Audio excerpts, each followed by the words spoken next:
Yes, indeed. I am back. We are back.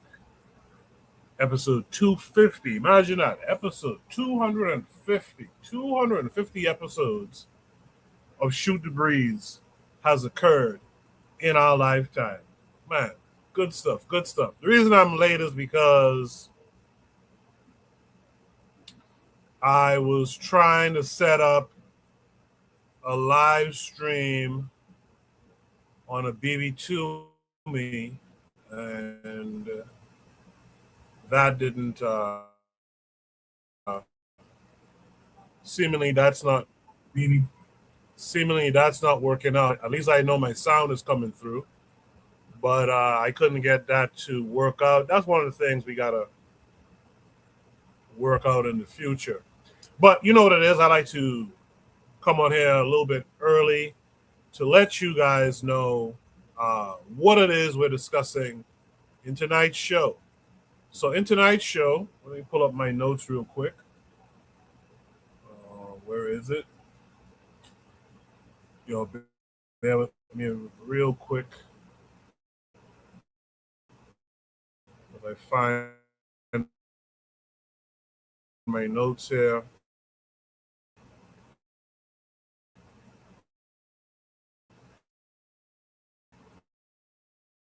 Tonight's show is going to be a good.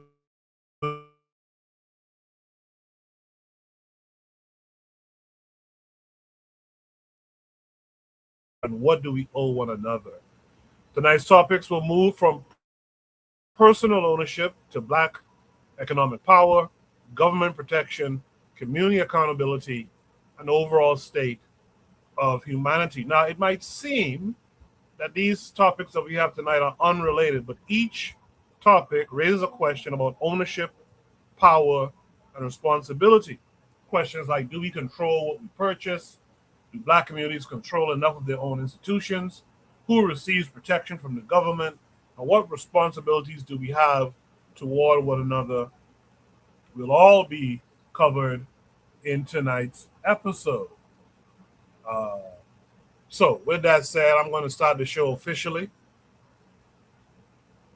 And on the other side, I will drop Shoot the Breeze topic number one, as well as introduce any and all of my panelists tonight. So please stay tuned.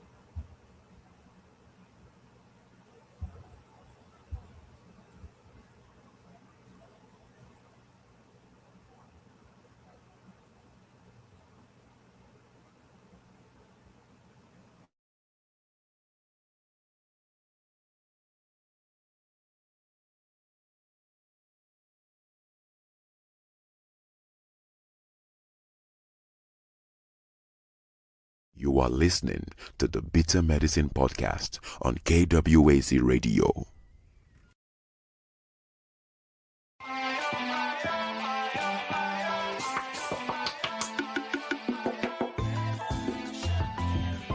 Welcome to the Bitter Medicine Podcast, where it's all about Black empowerment. Our show focuses on Black news and entertainment, arts, science, economics, history, people, and strategies that uplift, empower, and motivate Africans within the diaspora. And now, your host, whose favorite color is black, Goku.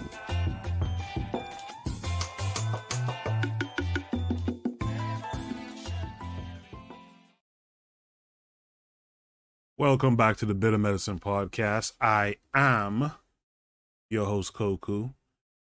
Just want to remind you guys before we get the show rolling that this show is part of a podcast network called KWAZ Radio. There are other shows on the network you are invited to tune into. This is D Webb with the Harsh Reality Podcast, asking you to tune in where we tackle the news of the day that affects our community, only on KWAZ Radio. Peace, family. This is Oni, inviting you to listen to the Pro-Black Perspective, where Black problems are addressed with Black solutions. Greetings, fam. Tune in to The Learning Curve with me, the revolutionary matron on KWAZ Radio. You are listening to the Bitter Medicine Podcast on KWAC Radio.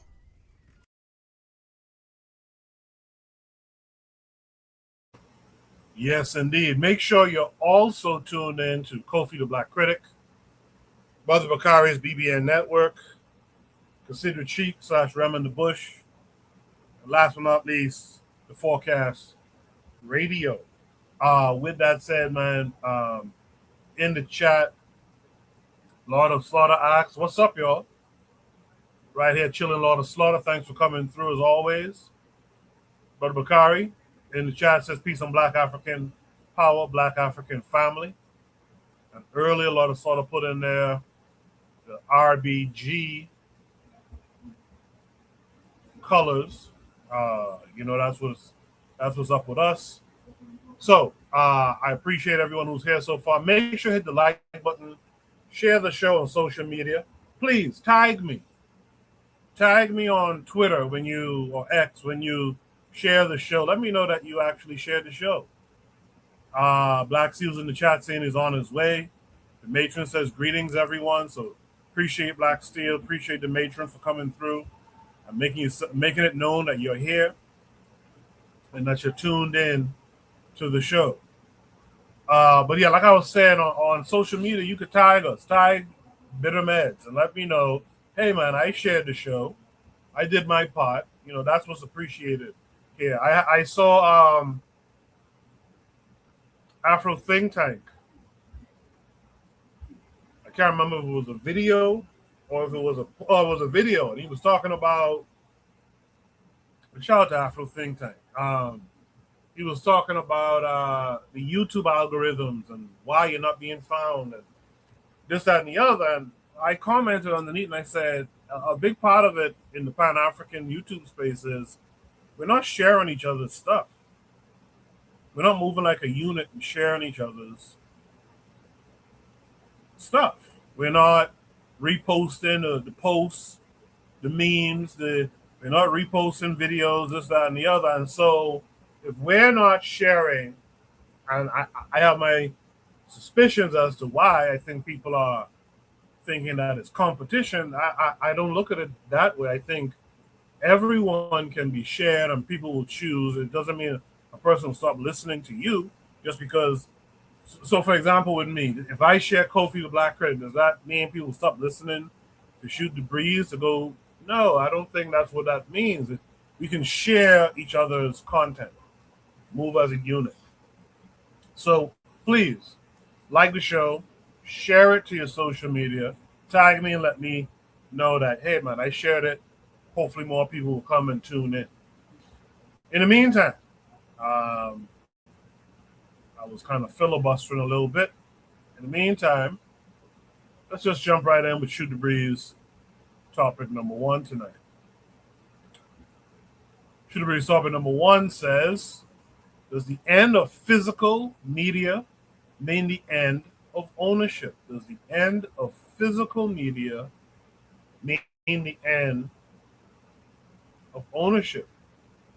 I'd like to hear you guys' thoughts in the chat, so make sure share your thoughts. This has to do with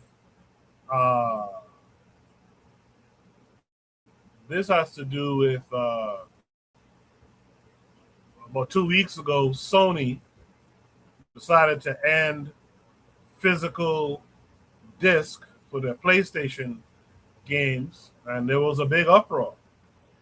I'm going to play this video. Make sure you guys can see my screen. Yes, you can. I'll play this video, and then we'll discuss it. Hopefully, we'll have more participants up here. A lot of Slaughter in the chat says, I'm only on YouTube as I keep a small footprint online. Respect to that too. YouTube also has a share function. All right? YouTube also allows you to share. So share the post. Let's watch this video for Shoot the Breeze topic number 1. In a sign that the end of physical media may maybe near, PlayStation is going all digital. Sony announced that physical game disc production will end in January. Will only be able to buy games digitally through the PlayStation Store or other retailers. In 2025, just 3% of PlayStation's revenue came from physical game distribution.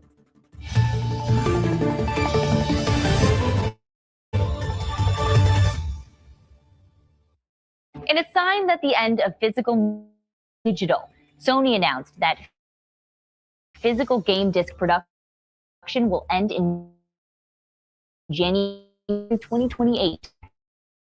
Only be able to buy games digitally through the store or other retailers. 2025, just 3% of PlayStation. In a sign that the end of physical media may be near, PlayStation All right, is forgive me, going my all computer. I don't know what it is. I restart before the show, but like something takes a while to catch up or something. But computer has a little bit of a lag going on. Let's see what the comments were under that video. Someone named Will Motion Master says they, at the same time as this announcement, removed 500 movies from the digital storefront for renting and buying movies. Also, removing them from the library of the people who bought those titles. So, hey, ABC, maybe report those two things together. Kind of relevant. Yeah, that were the facts. Someone says, may they tank so hard. Someone says, RIP Sony. I'm not buying unless it's used. Another person said, this is all control. We won't own anything. They'll be able to pull games that we play at any time they want. This is control. Get your hard copies now. Then piracy isn't stealing. That right there could have been my last reading of comments. Let me read it again. It says, if buying isn't owning, then piracy isn't stealing. And the last comment, someone says, RIP GameStop, which is what I immediately thought. Xbox has already done this. You just own it digitally now. So what's interesting about Xbox, and you're right, Xbox already started with the, what was that console? The Xbox One, I think? I think it's Xbox One. Because the last Xbox I have is a 360. And I'm so happy to still have that and my physical copies of games.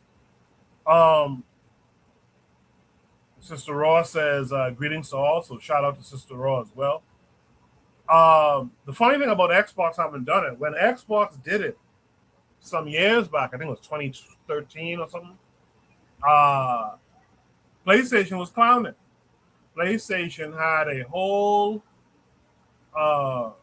event where they was talking about how it's nice to be able to own the physical game, to be able to share it with friends and family, things of that nature. And here comes some year, a decade later, here comes PlayStation doing the same. Then just PlayStation, if you peep it, right? The main question is, as physical media disappears, are consumers also giving up the ability to truly own the entertainment they purchase? They're clearly, the powers that be, is clearly putting everyone on a subscription model for most things. There used to be a time you used to own Microsoft Word, for example. I used to own it. It was yours, and you got the updates and everything. And now, that's a subscription model now. I guess the bigger question is, when we purchase digital media, do we actually own it? Or are we only paying for access that a corporation can later restrict or revoke, like you saw in some of the comments on this video that I just showed? This is about people having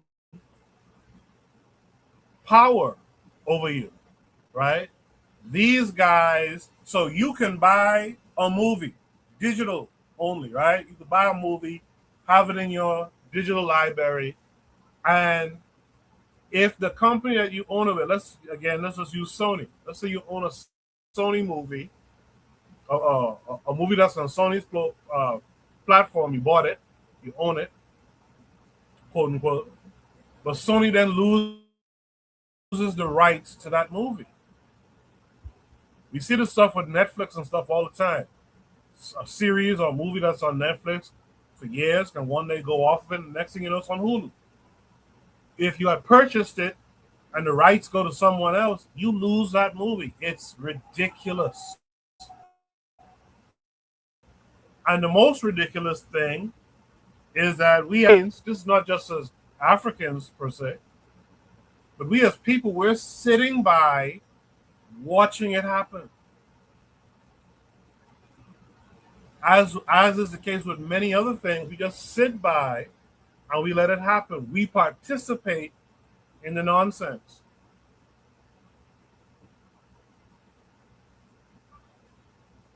I didn't know until this announcement was made. That there's digital only consoles that are going for about the same price as a physical It is madness at this point.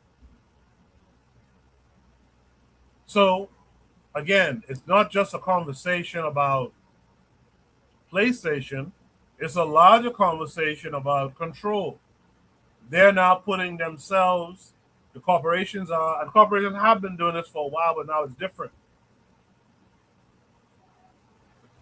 We've traded ownership, privacy, and control for convenience. And that's largely also a theme amongst Black folks. We've given up our ownership. We've given up our rights. We've given up our control for convenience. But Bakari talks about it all the time. Spend your Black dollars with Black folks. And one of the things we have Black people say is, well, I would like to, but the Black store, the Black vegetable store, Black gas station is kind of out of my way. It's more convenient to go right there by the Arabs in there. So we're sitting back and we're just giving ourselves away. Eventually we will be, we will be slaves again.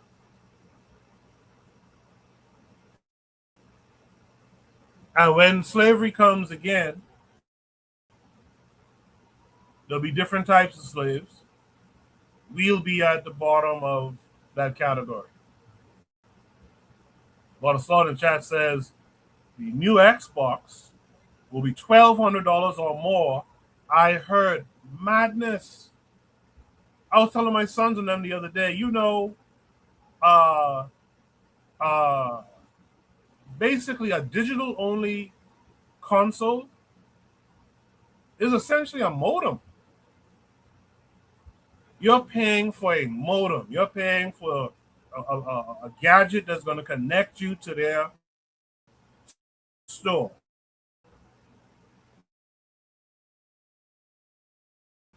Where you've made these, where you've rented these, because that is not even purchased.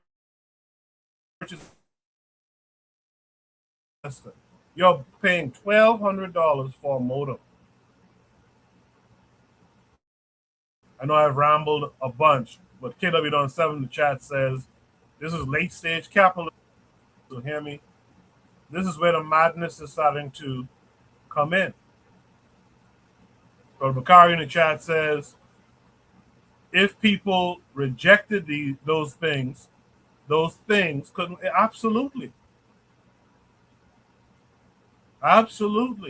You're a slave to a subscription. With that said, let me welcome my brother Black Steel this week. Black Steel, how are you? Doing good, Coach. I'm doing all right. I'm glad you're touching on this topic a little bit. Um, so I think part of the problem, and I want to kind of spin this as far as just the larger information, right? One thing I will say this is that first, Xbox, even though it's mainly digital, you still do have the option to use discs, right? I haven't bought a game since Resident Evil 4, but you still have that option. But Sony is saying that all new games come 2028 will no longer be. And the thing that's crazy is, like you mentioned, the movies. They just had a outage like last week where you couldn't play anything, any digital games at all. So here they are pushing this digital future. But then also too, what about the works from some of our great scholars? You know, a lot of their books are out of print. So what happens when the only way we can get these books is digitally, and they decide, oh, something happened, and now we've lost the book, and now we can't get it back. So, like you said, if you control the flow of information, you can dictate how you want it to go. And I think a lot of people, they were saying, if you're paying for these games, you're expected to buy these games, you own them, right? Then you should be able to play them. But what happens is many times if they stop doing the servers, you can't even play the game that you purchased. So what's the point of purchasing it, right?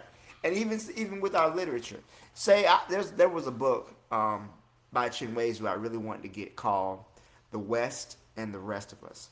That book was $900. It was completely out of stock, and it was anybody who had it was charging $900 for that book. There was no way I could afford to get that book, but because they control the information, you know, the flow of information, and then also too a lot of the recordings. If you like to look at Malcolm X's speeches, if you like to look at Dr. Joseph Ben Yakinen or Dr. Amos Wilson, and then all of a sudden everything is wiped out from YouTube. Now you don't even have access to that information anymore. So now you're stuck and you can't even enjoy those videos or get the information from it. I really see this push to more digital media as a form of control. You know, again, I mentioned before, they can't stop the flow of information, so they want to pollute the water. And this is how they do it, by reducing everything to digital. And now, okay, stuff is lost. Now what are you going to do? Well, you didn't pay for it. You didn't pay your weekly subscription to it. Now you can't access it. It's crazy. It's crazy. They're going to lose a lot of money this way. And even, you know, a lot of people taking it back to games, a lot of people who play on like PC, for example, personal computers, even though PC is mainly digital, there's still a sense of ownership over those titles.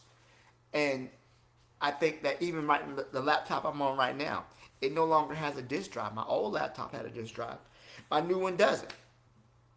So the CDs that I have purchased in the past, I won't be able to play them except on my old laptop.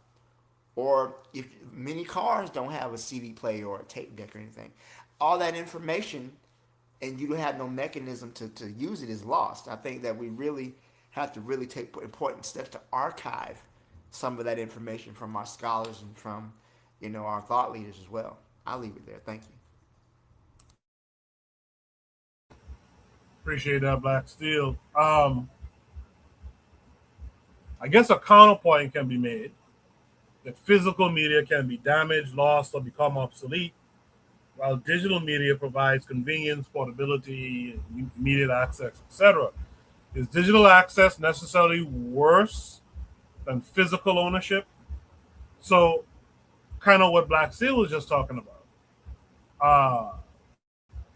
Some of our greats who we can go to YouTube and pull up an Amos Wilson talk or a Dr. John Henrik Clark talk. What are they going to do with that soon enough? Soon enough, they're probably going to use AI to scrape a lot of that off the net and put that behind paywalls. We see what they're doing in the real world with books. In some of these states in America, I think down there in Florida, as a matter of fact, they were burning books, literally burning books. So when all this information is now locked behind AI and subscription models, what happens to knowledge itself? In fact, what happens to a platform or a show like Shoot the Breeze where we try to discuss and incorporate uh, current wisdom with older wisdom? What happens then? What do you think we should do to prepare ourselves in general, Black Steel? Archiving this information is important. We have to archive and make sure we retain it. Um, Back up our own information server networks. We can download things and save them. Even if we save them to a disk, I think there's nothing wrong with being proactive about making sure that information is available. And we have to be serious because, like you said, there's a lot of book bans, book burnings. Florida has some of the largest book bans in the country. They're banning stuff from schools and libraries and everything else like that. We had to, and the thing is, they may be banning it from schools, but who's to say it's gonna remain just at a school level? Who's to say it won't switch over to, other methods of banning things? So I think that definitely retaining that information is important. Um, Creating networks where we can keep information safe, where we can, share it with each other. I think sharing it is really important. We have to be able to have it set up that way. If you need this information, we can share it with you. Even Amazon. We have to understand that our enemy, again, controls the flow. They want to try to control the flow of information, and we have to make sure that information is available when necessary and when needed. I appreciate that, Black Steel. Yeah, in the chat earlier, KW Don 7 said, we don't have a black business infrastructure in Canada. We have a couple of restaurants, barbershops, and small grocery stores with Caribbean products. So you see what's going on in Canada with Africans in Canada. They don't have the infrastructure. So they're forced to go along with what these white folks have going on, which is a shame. Which is a shame. Lord Slaughter says we need new age scribes or those books will be lost. Yeah, we gotta figure out something. We gotta figure out something with that. Culture Education is here. He says hey, yeah, I needed to get an external CD DVD ROM for those discs to be used on new laptops. Yeah, I was faced with the same thing. I had to. It so happened I had a external DVD drive from back in the day, and I had to dust that off the other day, maybe a year ago when I got this laptop, or 2 years ago when I got this laptop, because these shit don't come with the ability to play, to run disc and stuff like that, and that's what they're taking away from you. So even if you can have all the Amos Wilson lectures on a DVD somewhere, which some people have because people used to sell them back in the day. Soon enough, you're going to be hard pressed for you to go and be able to just pop it into a computer, a laptop, and play it. Man, you know what? Let's go to Shoot the Breeze topic number 2. So in this case, if corporations can turn personal ownership into temporary access, what happens when an entire community loses control of its businesses, institutions, and marketplace? That brings us to Shoot the Breeze topic number 2. Shoot the Breeze topic number 2 says that integration cost Black America its economic power. This came with a link. This link is going to take us to Instagram. Make sure you guys can see my screen. It's taking a minute to come up.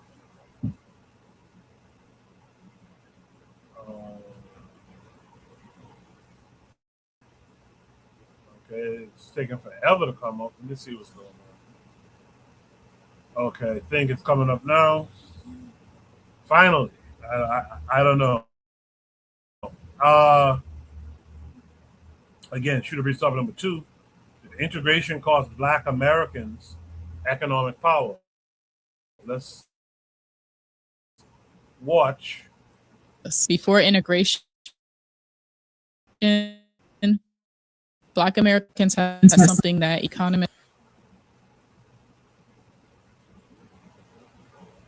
are now calling a protected market. Segregation was evil, yes, but what it also inadvertently produced was a captive consumer base that sustained Black businesses, Black professionals, and Black institutions.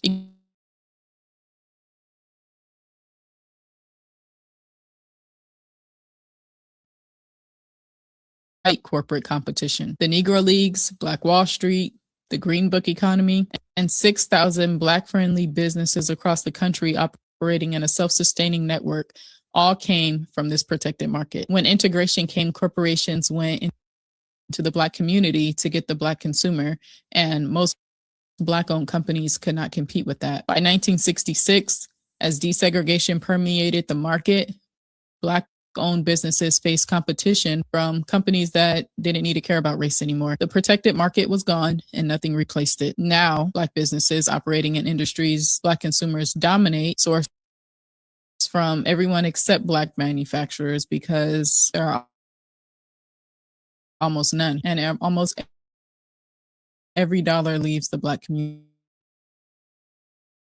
So what does this cost us?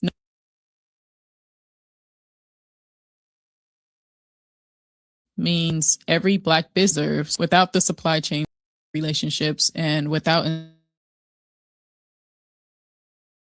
through intentional organized purchasing. If Black consumers would redirect even 10% of our spending back into Black-owned businesses consistently, the protected market reconstitutes itself. The question is not whether Black America can rebuild them. The question is, will we?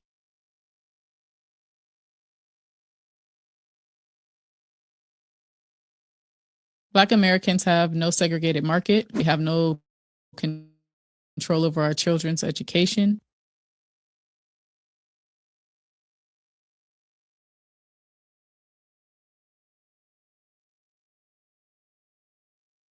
We have no connection to a homeland manufacturer. What's all of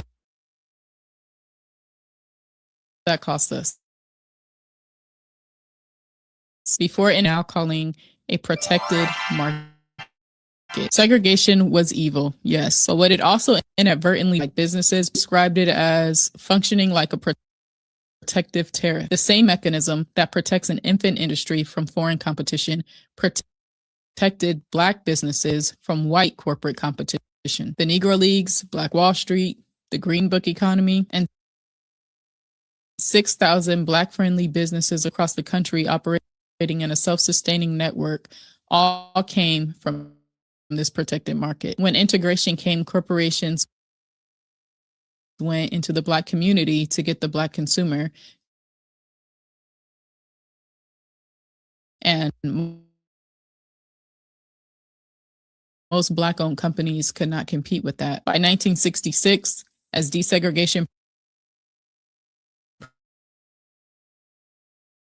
market industries, Black consumers dominate, source from everyone except Black manufacturers because there are almost this cost us.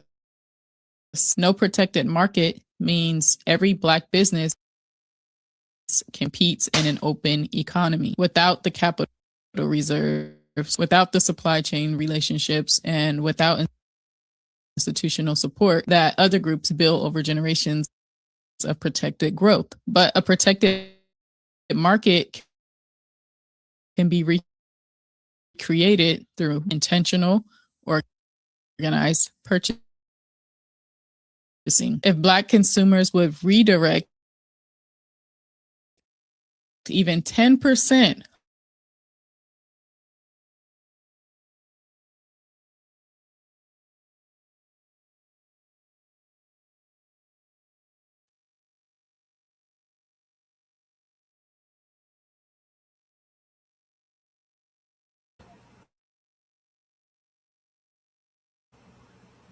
I hope everyone was able to catch catch that. It might be buffering. I don't know. It could very well be my computer. You guys let me know if you were able to see and pick up on what that conversation was that the sister was putting up. Black Steel, were you able to finally catch up and understand the video?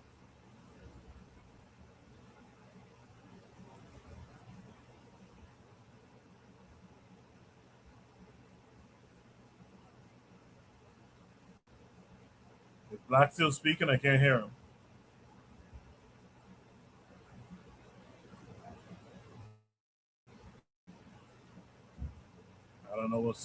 I don't know what's going I'm on. I sorry. can't Can you hear hear me Black now? Can Steel you hear me now. now? How about now? Oh yeah, How about yeah, now? Okay. yeah, All yeah, right. That's my yeah. fault. My fault. Okay. Yes, sir. Yeah. I understood. I understood exactly what she was saying, as far as the protected markets, right? The market um, segregation basically ended that. You know, that was basically destruction of, like we talked about before, black-owned businesses and whatnot. Because the only thing that was really integrated was the money, right? They integrated the finances, but they didn't want to integrate the ownership. So what happens is that when black people became integrated, they able to spend that into dollars and make money for it. But it was never meant to benefit the black community. How can they benefit us if they're stealing money from the community? Now that's a part of it, but that's not the only part of it. But I think that when we look at this historically, right? Black people have always wanted to be treated as equals within the American system, right?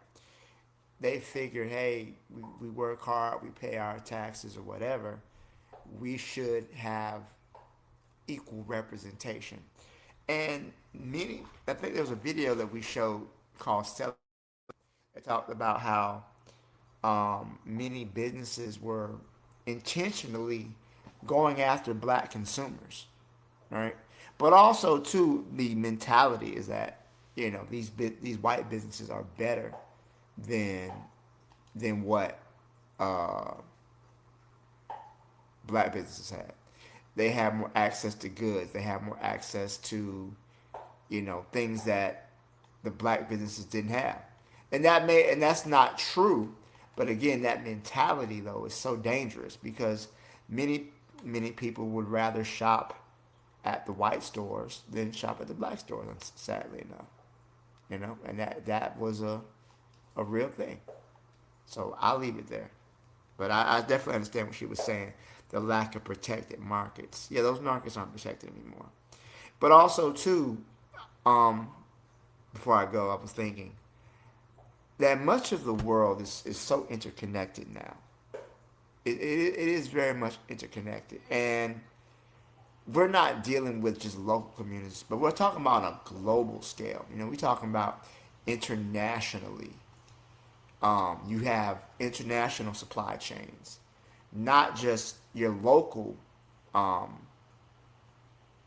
goods and services, but internationally, you have to deal with that. I'm wondering how do we can and she mentioned something about connecting with black people on the continent as well. I think that's a good point too. If we're going to look, we got to look international and not just limit ourselves to just thinking within our neighborhoods, but how we can expand our reach to globally. That's all I gotta say. Thank you. Good stuff there, Black Steel. To the panelists who's joined, it says your device is not connected. You need to connect your mic/cam before I can add you to the stream. So drop out, and come back in. Hopefully you've been on panels like this before, and it'll connect. But right now it says your device is not connected, so I can't put you up on here yet. Um,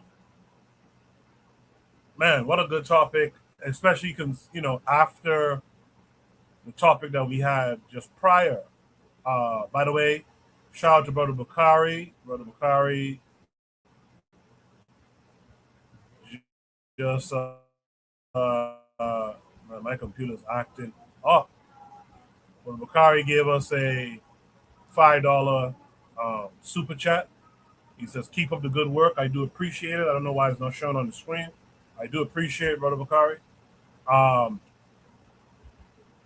a lot of slaughter in the chat says, "We can do business, but it takes discipline." I agree with that.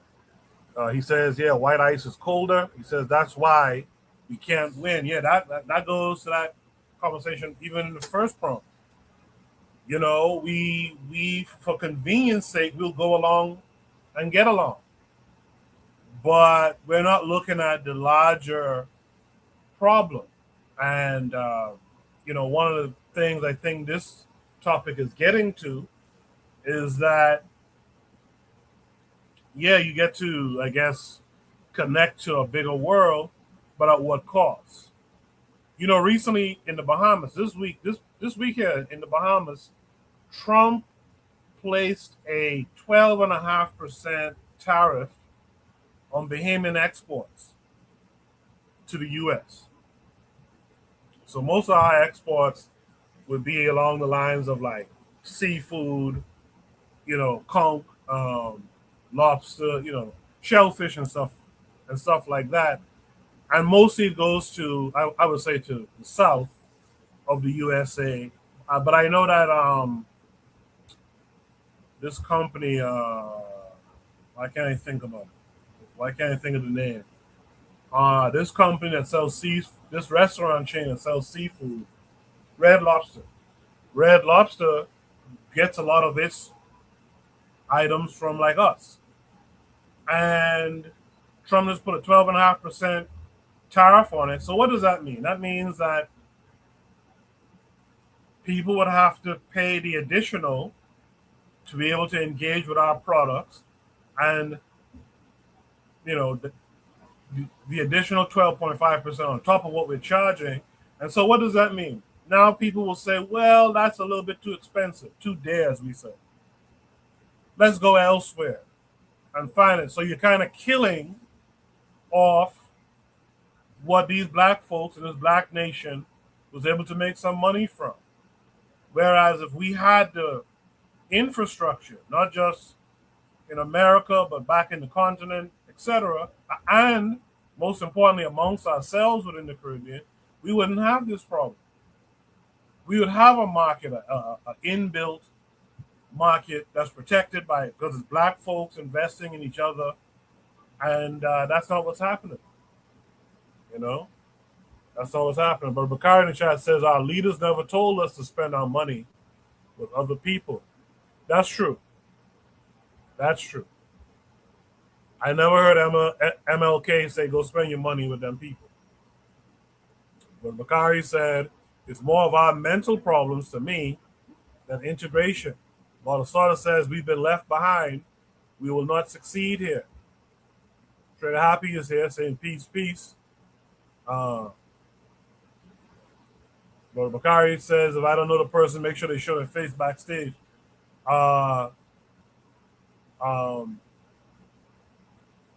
Starter says Trump will hurt the logistics companies too. Absolutely. Absolutely. This is the best comment here. This is why I said we gotta leave. And Law Soda, I believe in what you're talking about, brother. We gotta make the continent has to get strong, man. Black Seal talked about that last week. The continent has to get strong. And many of us are gonna have to go back and make it that way. Many of us have to go back and make it that way. But here's a follow-up question to this. Can black people rebuild concentrated economic power? without advocating legally enforced segregation. So, you know, we ain't got to go to this white boy and say, hey, segregate us, because he does that already. But can we get our minds together, like Bakari alluded to? Can we get our minds together and build up a concentrated black economic power in our communities? I'd like to hear from the chat on that. I'd like to hear from Black Steel on that. But in the meantime, let me welcome in our new panelists, J1. J1, how are you? Black Power, race first, brothers and sisters. Can I be heard? Yes, sir. Yes, sir. Yes, sir. So Hello, J1 yes. is on Twitter. Yes, J1 sir. is on Twitter, and he joined us tonight. So J1, were you able to see the video and hear this conversation so far? No, I've not been able to see the video. All right, let me try to share it again. I like the panelists to be able to speak to what we're currently talking about. And it's a short enough video. I can share it with you again.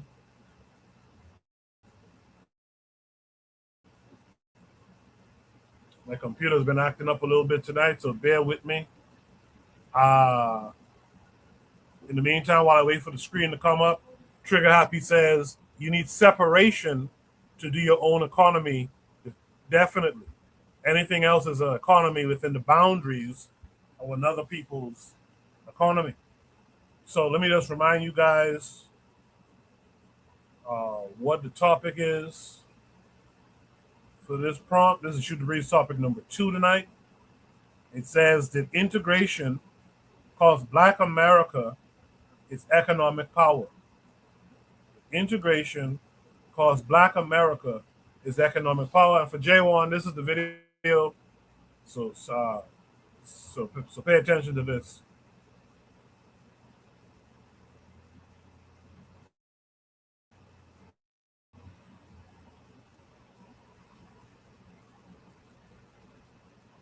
Black Americans have no segregated market. We have no control over our children's education. We have no connection to a homeland manufacturer. What's all of that cost us? Before integration, Black Americans had something that economists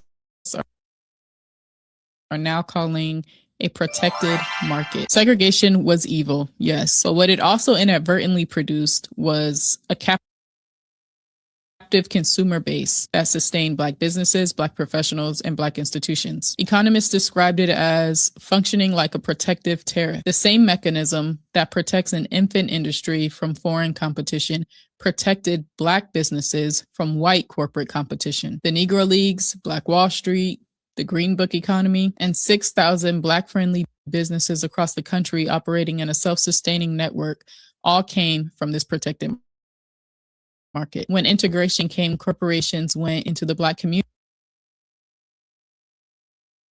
to get the Black consumer. As desegregation permeated the market, Black-owned businesses faced competition from companies that didn't need to care about race anymore. The protected market was gone and nothing replaced it. Now, Black businesses operating in industries Black consumers dominate source from everyone except Black manufacturers because there are almost none. And almost every dollar leaves the Black community. So what does this cost us? No protected market means every Black business competes in an open economy without the capital reserves, without the supply chain relationships, and without institutional support that other groups build over generations of protected growth. But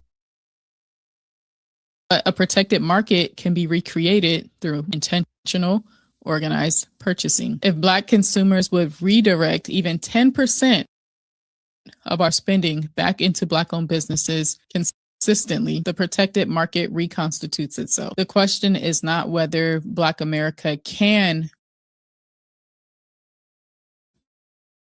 rebuild them. The question is All right, J1, there you have it. Shoot the Breeze topic number 2, that integration cost Black America its economic power. What say you to what you just saw? Yes, sir. Yes. Can I be heard? Hello? Yes, sir. Yes, sir. You Oh, can be heard. thank You you. can be heard. Yes, sir. The sister made a very fantastic point, and this issue of economic integration and separation.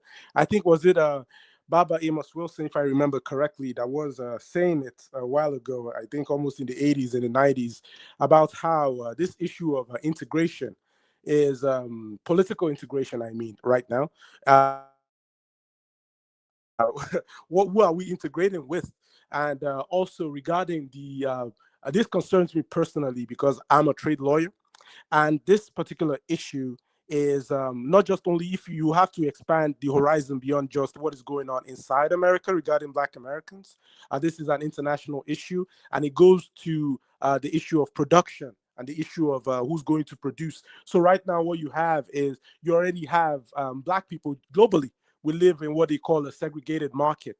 And both our nations and our communities, both internally in the United States and outside of it, what you have right now is these one-way kind of investments into our communities. So you are not allowed to control your own manufacturing, your own production. You are only allowed to buy the products that other people they make, and thus draining your community and draining your nations of any kind of resources that you need to build social and political institutions. So this is the issue. So I would say that it is 100% a big issue about how the reason why the economic integration back in the day. Because when you get integrated, the one-way integration, so-called integrate sub-integration that happened, it doesn't actually allow you to build your own power base. The same thing you can see happening with the African nations today, where you just become consumers instead of producers. So,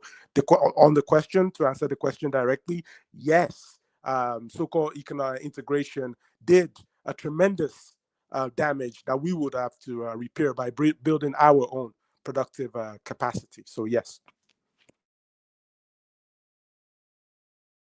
Appreciate that, J1. So you believe, just to be clear, J1, you believe that Black people can, in fact, rebuild a concentrated economic power in the West.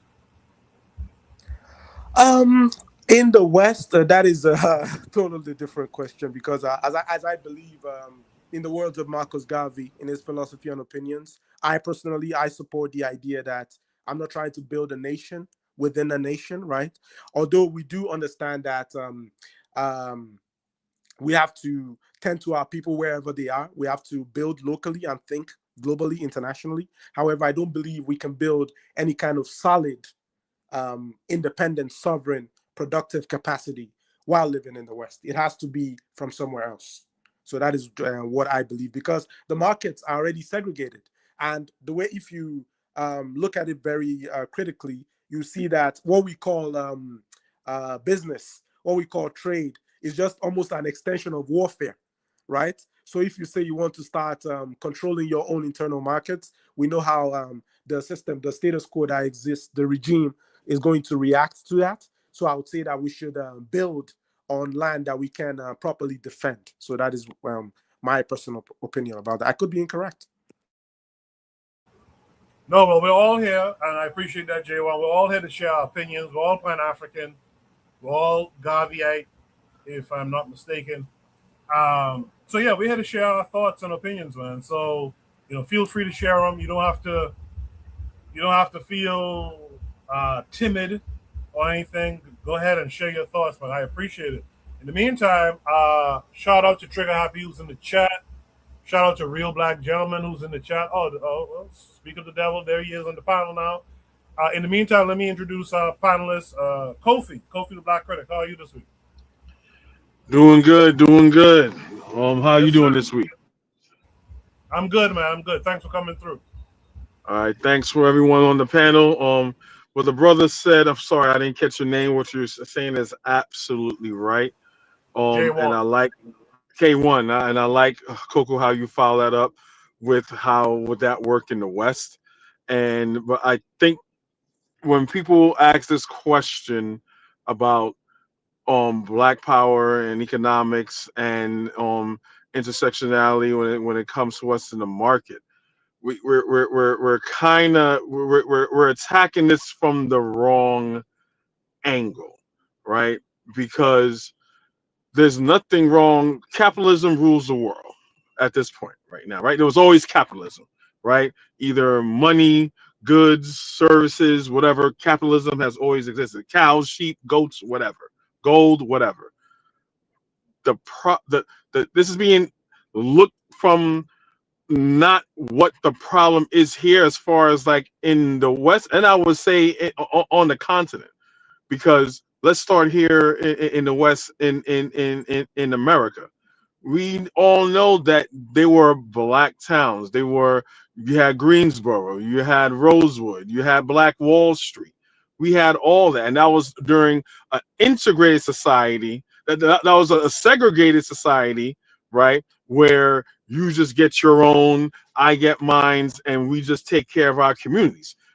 That was a bigger problem then than it is now, right? So we were always integrated in historically with commerce, whether it be Africans trading with Asians, Africans trading with Europeans, or Africans trading with Arabs. We always had that. We always had our own.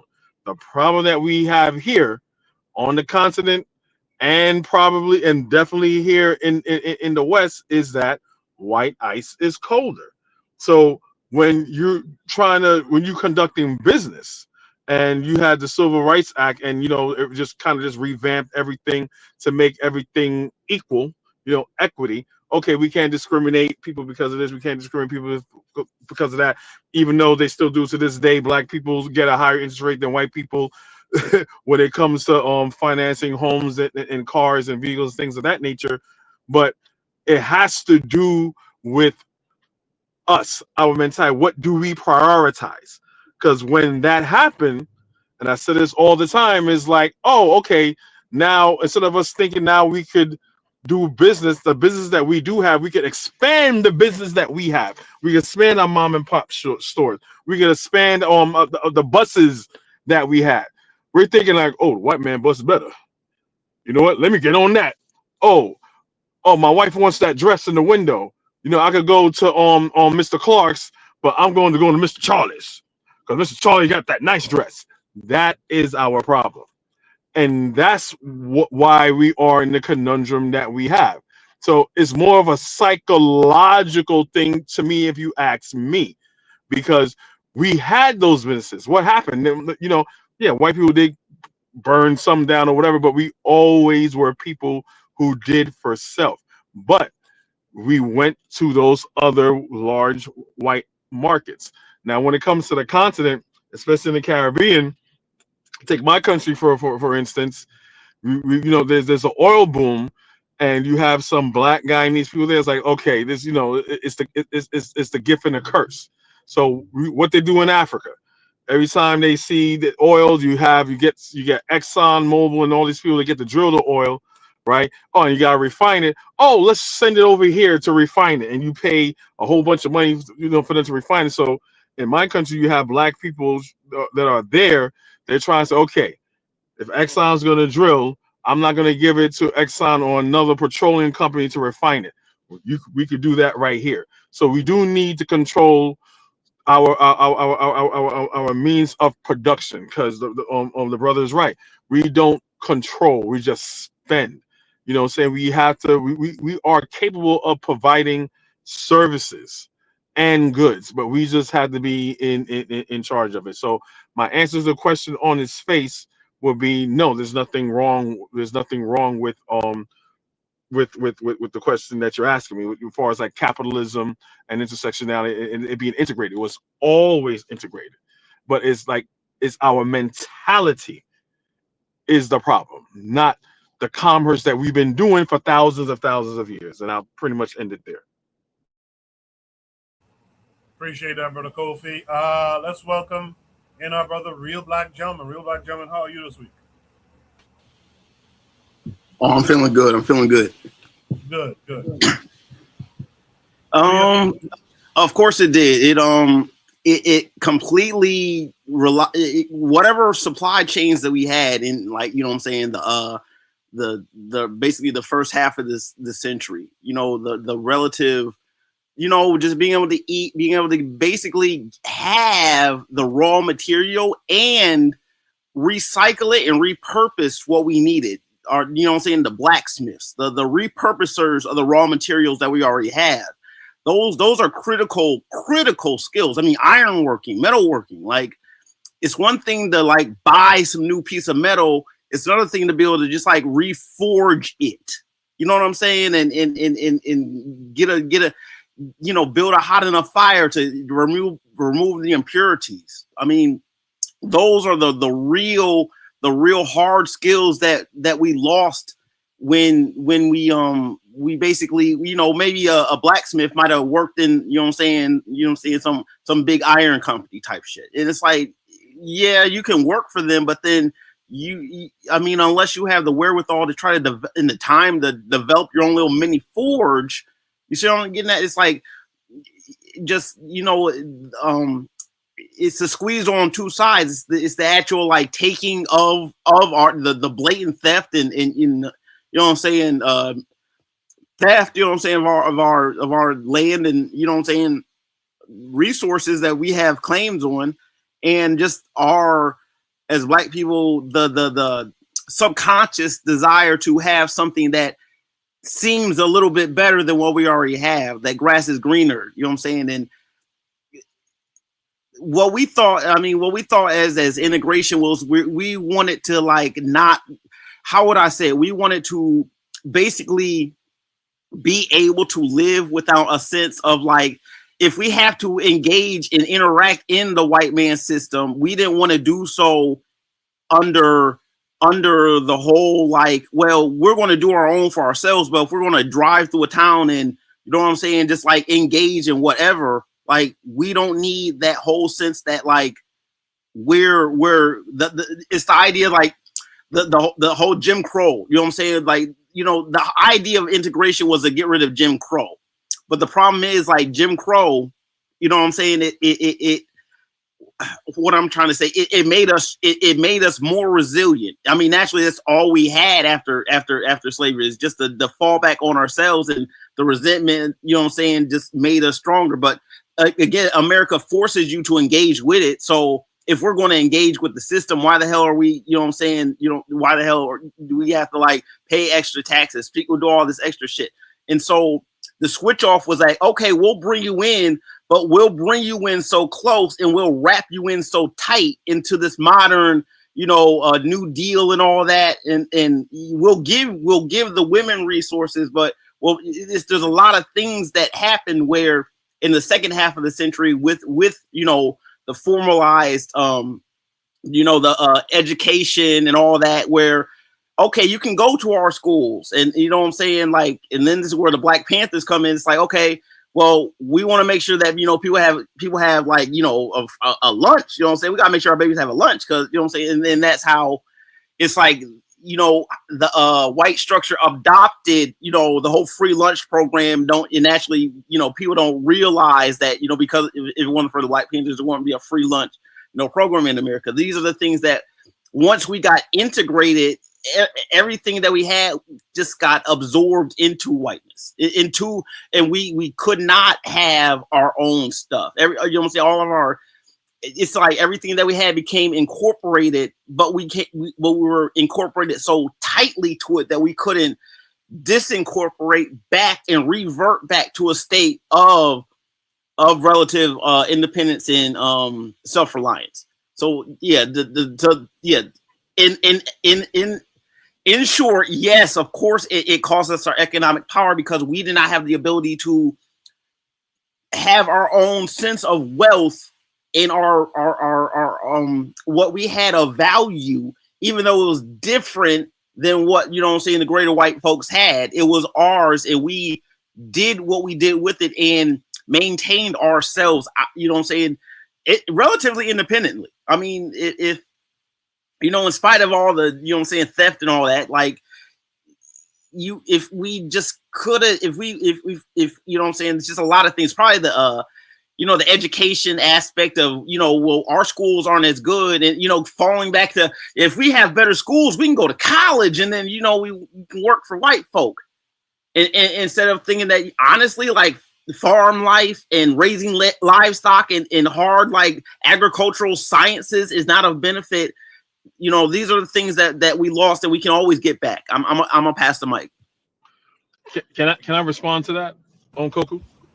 Yeah, real quick before I go to the next panelist. Yeah, go ahead. Yeah, like I like the example that he gave about the ironwork and smith working, right? But it's kind of like we're not taking responsibility of the things that of the skills that we're able to do. If you're an ironworker and a smith worker and you're dealing in raw material and you have that particular skill set, that is a skill set that you have that you could use for open a business for yourself and your own community, right? So like being an electrician, being a plumber, I tell my kids, like, okay, get a job, but make sure it's a job where your industry is something where you could work for yourself, right? Open up your own business for yourself, or provide services for yourself. That's on us. That has nothing to do with white people, right? And another example that you gave was a perfect example as far as like education, right? Carter G. Woodson said there's two educations a black person should get, one from academia and one for himself. Could have been Chancellor Williams, but I think it was Carter G. Woodson. If we know that, right? So since Brown versus the Board of Education, things like that, you have schools that were integrated, right? So just for the curriculum, because they weren't giving us we're paying taxes and everything, and it wasn't equal to what our white counterparts got, right? So you're integrating yourself in schools. Again, that's on us to make sure that our kids is getting something besides what the white education and power structure is giving them. I do that with my children. Okay, long as they teach them on math and sciences and stuff like that, everything else, when it comes to history and social studies and things like that and economics, that's on us. It has nothing to do with white people. We have to take ownership. That's all I have to say. Appreciate it, let's welcome in U.S. Friedman. U.S. Friedman. Peace, family. I'm doing well. How y'all doing? Good. Thanks for joining us.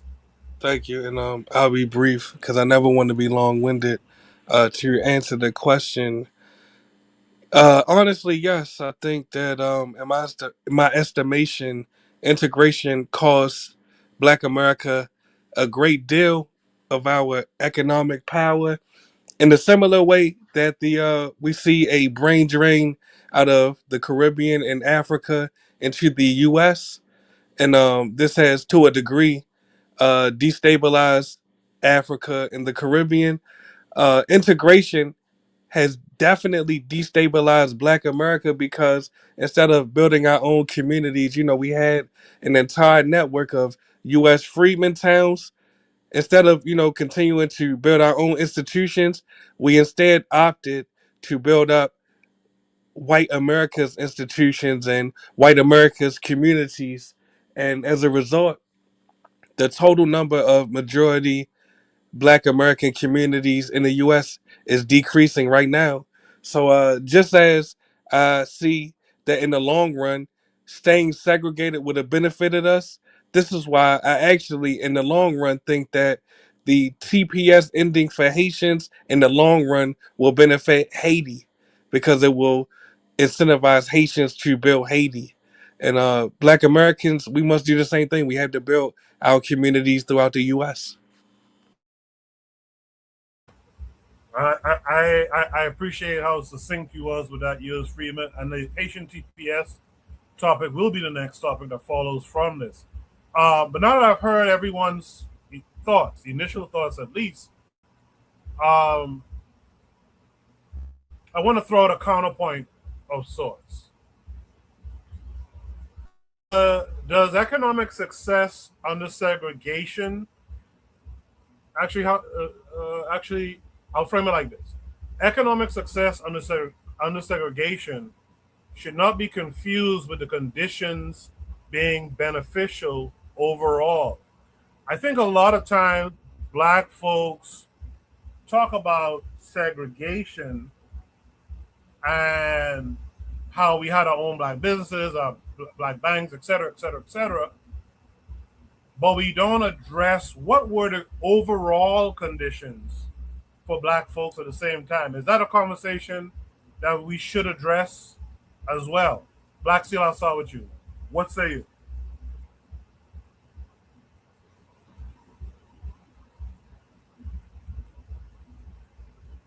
Okay, maybe Black Seal's not there.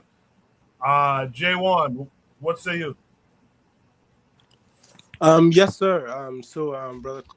Brother, what I just wanted to say again regarding your question is, you are absolutely correct. And just to buttress the point I made earlier, I always like to encourage brothers to see the issue of economics, that it doesn't exist in isolation, like someone like Amos Wilson would say. That economics is ultimately, it has to be oriented towards and be part of a general nation building effort on our part. You see, it has ultimately to do with the development of our group capacity, power, sovereignty, basically.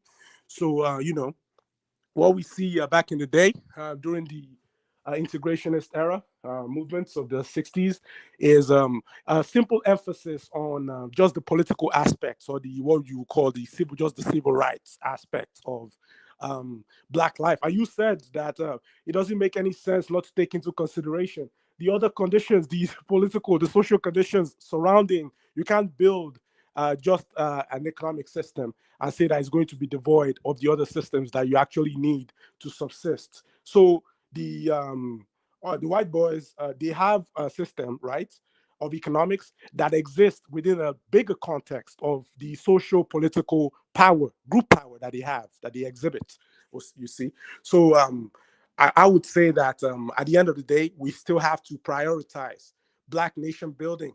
You see, and we have to fix that is where our economics has to fit into.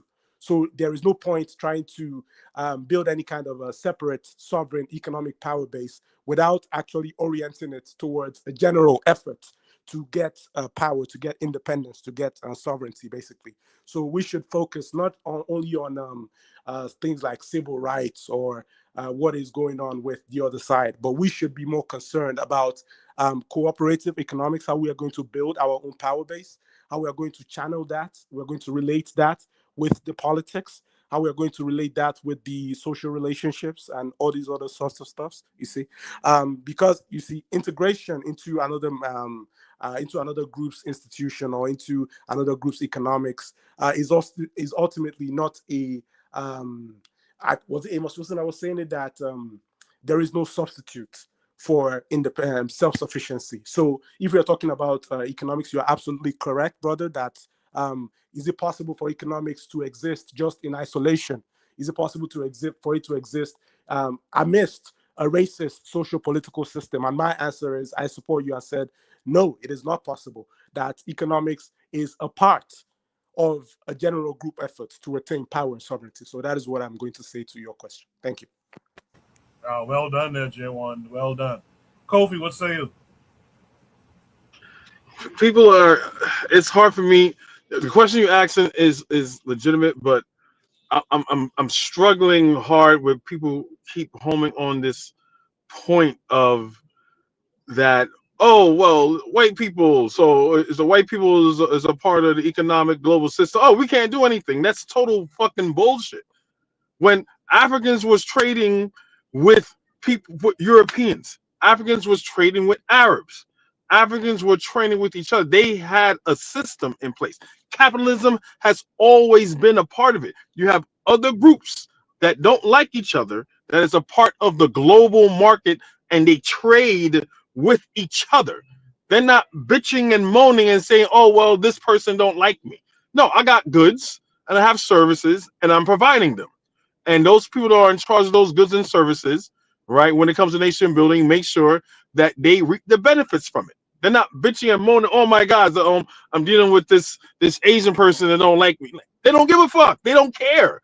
So why are we sitting here crying like it's something that we have to like defeat white people in order to be competitive in the global market? The global market has always been here. Our problem is that it's prioritizing ourselves, getting leaders, right, are in charge, leaders in charge of these nations, to prioritize the people. So the goods and services and means of production that we have, we're in control of it, and it benefits of those people. So Abraham Tory is a perfect example of that, right? He is in the global market. He has a tomato factory. He got tomatoes that he's growing, right? He's not just growing tomatoes and giving to some white people to can it. He has a canning facility. I saw something. He has mangoes. He has all these. He has a mango farm where he's getting all these mangoes and he's doing things with that. He's not complaining. Oh, but the Arabs and this and that. And he's not doing that. This is not a new concept. We're coming to this like this is some sort of new concept. Oh, now we gotta deal with other groups of people that aren't black. Like, what are we talking about? That's not the problem. The problem is leadership and getting the right leadership and whatever means of mode of production that we have and services that we have that we're trading on the global stock market needs to benefit our people. We need to stop making fucking excuses about the white man this and the white man that. Oh, and we can't do this and we can't do that. Like come on, we gotta stop that. You know what the problem is. You know what the problem is? Fine, it's a white man, right? Fine. We can navigate away from that. We could still trade with the white man. We could still trade with the Asians and stuff like that, and we could still thrive in that market. If we have this mindset that we cannot thrive in a global market, that's it. We're done. Everyone else is doing it, but we can't do it. We did it first, but for some reason now, because of slavery and yada yada yada, we can't do it. Okay, those are the hurdles. Let's get back to where we were before all that, and we could do it. So I'm sorry, I don't know if I answered your question, but it's kind of hard for me to wrap my head around the question when to me, I respect all of you. I respect all your opinions. I'm not saying your opinion doesn't have any worth or value. I'm just saying I keep hearing this common theme but we can't. And because of the global market and other white people, it's like we've done this before. The problem is getting the people who owns goods and services on the global market to benefit black people. So Abraham Tory is a perfect example, and I'll just leave it right there. Let's go off his example. I'll rest my mic. Appreciate that, Kofi. I'll let J1 or whoever wants to respond after. U.S. Freedman dropped off. I actually was hoping U.S. Freedman would stick around. I think there was room for a conversation, especially with this next topic. Should be topic number 3 about Haitians and TPS that he actually mentioned. With that said, Real Black Gentleman, the question goes to you. Does economic success under segregation should that not be confused with the conditions being beneficial overall? No, I mean, segregation doesn't mean inferior. I mean, that's the whole point. The segregation is this, when you have it's just a separation. I mean, it's like when you have when you say the word segregate, it's like you think about the word congregate, like congregation. You know what I'm saying? In terms of like, churches or whatnot. You know what I'm saying? You have different congregations. You know what I'm saying? It's like they're all saying the word, but they're just doing it in different forms. They're just in their own little thing. And so like black people can do our things, our own little thing. You know what I'm saying? It's not that hard, but it's the ability to actually have, and part of it is like the internal thing. And I mean, honestly, if we're going to put it on our shoulders as black people, I mean, black people who could do it easier. I mean, that's the thing. It's like, it's difficult to ask like working class people to necessarily do this as far as the wealth thing. I mean, you think about it, an economy, it's like you gotta have, movers and shakers, black people with wealth that are really willing to like use their wealth as leverage. And like, if you know what I'm saying, they can develop and sculpt it how they would want to see the wealth. It's difficult to do it. You know what I'm saying? Not impossible. And you know what I'm saying? It's just like not impossible. I mean, we can all try it right now. We all understand the kind of hurdles and the excuses that other people are going to bring. We can sit here and develop the best fucking product on earth. You know how it's going to go down. So it's like there's part of it has to be, when we talk about having, separation, we have to almost like have to develop some kind of place where and maybe we have these places already, but really just refocus and actually having like black Wall Streets, black trading of of goods and I mean like just heavy, you know, just the hub where we can access what it is we want in this digital economy. It can happen. I mean, Black people are trying to have Black business directories. There's a lot of things where Black people are trying to do, but in the nature that, you know what I'm saying, our proximity, being the thing is about segregation is that we had a lot of physical proximity to one another, even in the cities. You know what I'm saying? Nowadays, Black people are even more spread out than we were before, and I'm not trying. I'm with Kofi with the spirit. You know what I'm saying? There's no excuses. There's no excuses why we can't do it. It's just understanding those hurdles and making sure that we actually identify like what it is that we're doing. Because like we can do it. I mean, we just have to actually, like, I think part of what it is finding the core, having again the core of people who are in these businesses who have the motion to put it together. I mean, I don't know what it would take. Is it take an outsider to kind of like make these people and put them together in proximity and kind of like, you know, kind of create the fusion and the critical mass of these people? I don't know what it will take.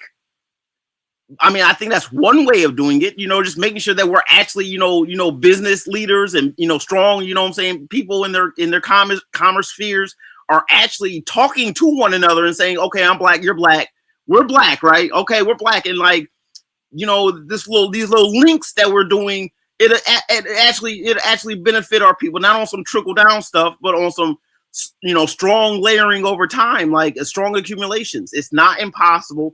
I just think the networking has to be tweaked. Honestly, I think that honestly, people do have to be put together and see each other and see, okay, you have something going, I have something going. Let's try to, okay, and connect it to 10 people. And that's how you get your networks. That's how you get the dollar moving around 30 times in the community before it leaves. That's where it's at. I'm gonna pass the mic. Appreciate that, RBG. Is there any last thoughts on this prompt before we move on to Shoot the Breeze topic number 3? Can I make my submission about this? Yeah. Okay. So I don't like to be misunderstood when I'm saying that. I would say that, like, yes, the white boy is the problem. However, the responsibility is on us totally to be able to solve that problem. We can't make excuses, and I don't know, maybe I'll be coming across by saying that, like, we have to cry about it. So I'm not crying about what is going on. But however, there is also a reality that we have to acknowledge. And the reality that we have to acknowledge is everyone is doing trade. Everyone is organizing their economics on a national level. People always ask that, why did the Black businesses, why did they fail? Why did this happen? Why did that happen? The reason why it happened is because we don't have a national, I'm talking about like a solid national platform, a foundation by which these businesses can exist and thrive off of. For example, let me give you two concrete examples. So you have these so-called SpaceX, whatever Elon has going on, right? These businesses are being supported by what? By the American government, you see. The American government, they give him military contracts. They give him, and not just only Elon Musk, just generally across the board like that. So basically, these institutions, these economic setups, these networks, like the brother said, they are just not existing independently of just a rugged congregation of individuals. I think it was Baba Nkosi Mundari that said, God rest his soul, before that the problem with Black Wall Street is the same problem with these African nations, which is that you want to build an economy. You know that people are, if you're going to, like, you know, just using common sense, using your recent history, you know that not everyone will be excited to see Africans developing independent economic institutions. So what you're supposed to build first is a military apparatus that is going. You have to put like some Rottweilers at the gates to be able to protect Black Wall Street, to be able to protect those businesses. And that is the same thing I'm trying to say here, that our responsibility is we have to build a nation that the economy is going to fit into. You see, there is no one just doing business just because they are a rugged congregation of individuals. If you try to do business like that, you're going without any kind of strong backing from a nation, without any kind of a strong productive capacity, you're going to get taken advantage of, like you see with these African nations over here. So what is going on right now in international law? What is going on right now is they established what they call trade agreements, they called it. However, these are not trade agreements really in the real sense of the word, because what is trade? Trade is supposed to be the passing of goods and services, of exchanging, regardless of where you come from, regardless of whatever color you are, your money is still green, right? So it should be a free exchange of goods and services and trades and things like that. But is that what we see going on in international law right now? No. What we actually see right now is the one-way investment of these powerful nations, these nations that have what I'm talking about, which is a solid nation backing their economic enterprise, right? You have them, and they take advantage of these African nations who are currently disorganized, you see, and they import and export most of their cheap goods, just basically trinkets, junk and garbage, basically. Import them to these weaker nations and then use protective tariffs to block out any of the trade coming from the other side, coming from the African nations, coming from the Caribbean nations. And they, as a matter of fact, they have this codified into law. There is a particular clause I studied a while ago in international law. They call it the, I think, Article number 4 of the General Agreement of Tariffs and Trade. They call it the Most Favored Nation Principles. So basically, that is an illegality concerning how trade should be done. It shouldn't matter where you come from. It shouldn't matter as long as you have services, as long as you have wants, you have demands, and I have the services. We're just supposed to exchange the goods, and that is how that is supposed to end. However, what we see going on right now, the reality of it, is because these so-called these are not really nations. They don't operate as nations. They're basically like glorified companies with flags calling themselves nations. What is going on right now is that they don't have any kind of solid apparatus to back those businesses, that even those businesses that are operating effectively in those nations, because they don't have it, they don't enjoy any kind of national support. That is the reason why those businesses are not working. But I may be incorrect. Good stuff, J1, man. This is the first time that you've been here, I think. I invite you to join us on Saturdays, man. Every Saturday, 8 p.m. Eastern Standard Time. If there's no last thoughts on this prompt, I'll move on to Shoot the Breeze topic number 3.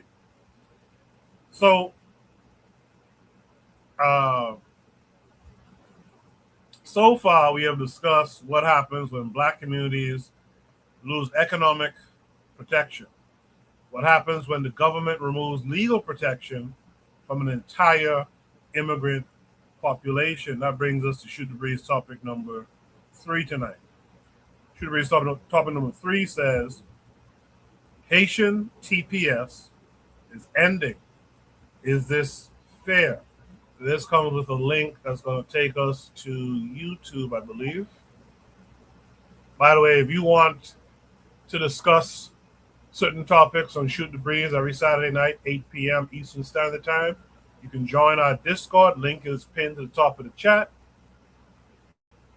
Join the Discord, navigate your way over to the Shoot the Breeze Topics channel and drop your topic, as well as an attachment, a link to a YouTube video that supports your topic, or a TikTok or Instagram, etc. Again, Shoot the Breeze topic number 3. Haitian TPS is ending. Is this fair? This is the video that comes along with it. We'll watch and then we'll discuss.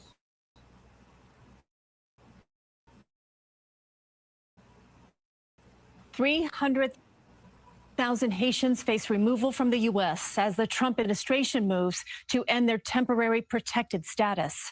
Tony Ayala reports that advocates in Rockland County are now organizing to push back, but options are limited.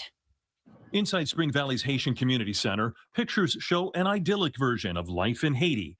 But advocates say the reality is more troubling, with people displaced by violence and armed gangs killing police. Every Haitian Trump will be sending to Haiti will be a target. Locals say Spring Valley seems quiet, because hundreds of Haitians with TPS status are worried what the Trump administration is planning.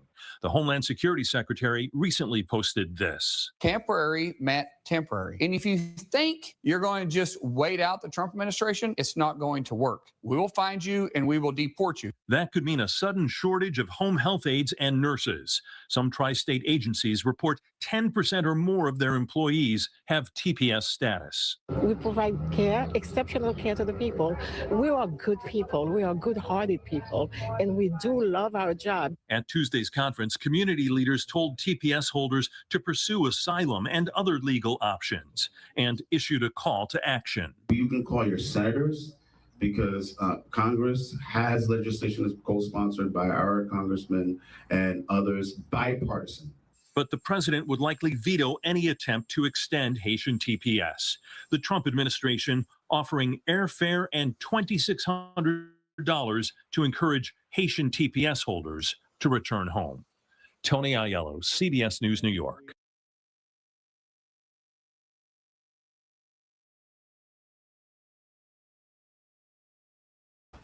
All right. Should be stop number 3. Haitian TPS is ending. Is this fair? I guess the main question to this topic is it fair to end temporary protected status for Haitians while Haiti continues to face severe instability, much of which, if not most of which, is caused by said America? Let me start with Real Black Gentleman on this one. RBG, what say you?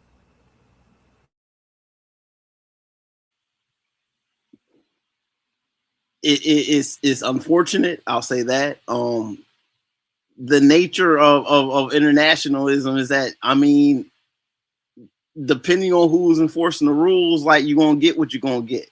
And so the fact that this is happening wasn't outside the realm of possibility. I'm gonna say that. Is it fair? No. I think it's politically motivated. I think it's just a way of demonizing Black people. At the same time, when, you know, all they bring in is a bunch of white South Africaners. I can't even say Afrikaners, the cons, into this country. You know, they're kicking out basically all non-white people. And so, I mean, I just see it as just another angle of the theaters of diplomacy that are out there. The very, like, thinly veiled digs at Black people and the beautification of white people who basically are anti-Black. The fact that the United States constantly dig. I mean, they just motherfucking under Biden, they took out, what's the name? You know what I'm saying? Went into his house. They said they cut his eyes out on some goofy shit. You know what I'm saying? It's like all this stuff that, like, goes on in just, like, flat blatancy, and you wonder. I mean, just the nature of the country. I mean, it's like you know, the United States constantly destabilizes it, and then you have these people who, you know what I'm saying, who then, you know, basically propagate, you know what I'm saying, the falsehood. They, you know what I'm saying, they're not taking care of themselves. They're not taking care of themselves. They're not taking care of themselves. You need to go back, build Haiti. You need to go back, build your own country up, while the United States and its agents go in and just, like, plunder it, and just, like, constantly, like, anytime, you know, they just the nature of what the Haitian experience, man. It's just from go, they've been penalized for being themselves. And every time they get a spine about themselves, they, you know what I'm saying, everyone somehow, some way, it's their own fault. And, you know what I'm saying, they don't know no better. You know what I'm saying? They're just, you know what I'm saying, just like, you know, just, you know, bottom of the barrel. They're no good when they are doing everything they can to make a way out of no way. They had the earthquake. You know what I'm saying? That wasn't, I mean, well, God,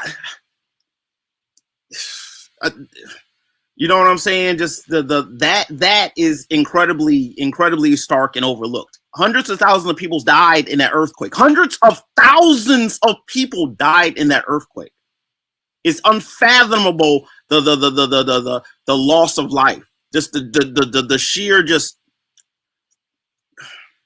And so when we talk about Haiti, it's like it's all one big play. It's all one big just, punish the black man who has some heart. Punish that black woman who has a tongue the spit fire. I mean, in spite of everything else, like, why wouldn't you expect them to say something like that? Once you know, but of course, this country don't want you to know about the 20 odd coups that they run in through there every 5-10 years.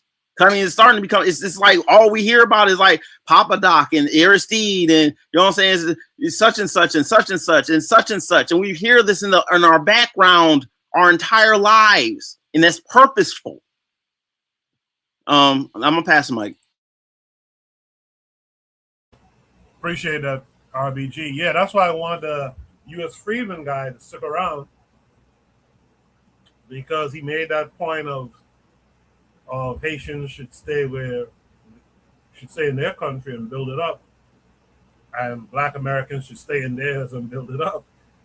And that's interest. In fact, I'll be straightforward. That's a wild concept.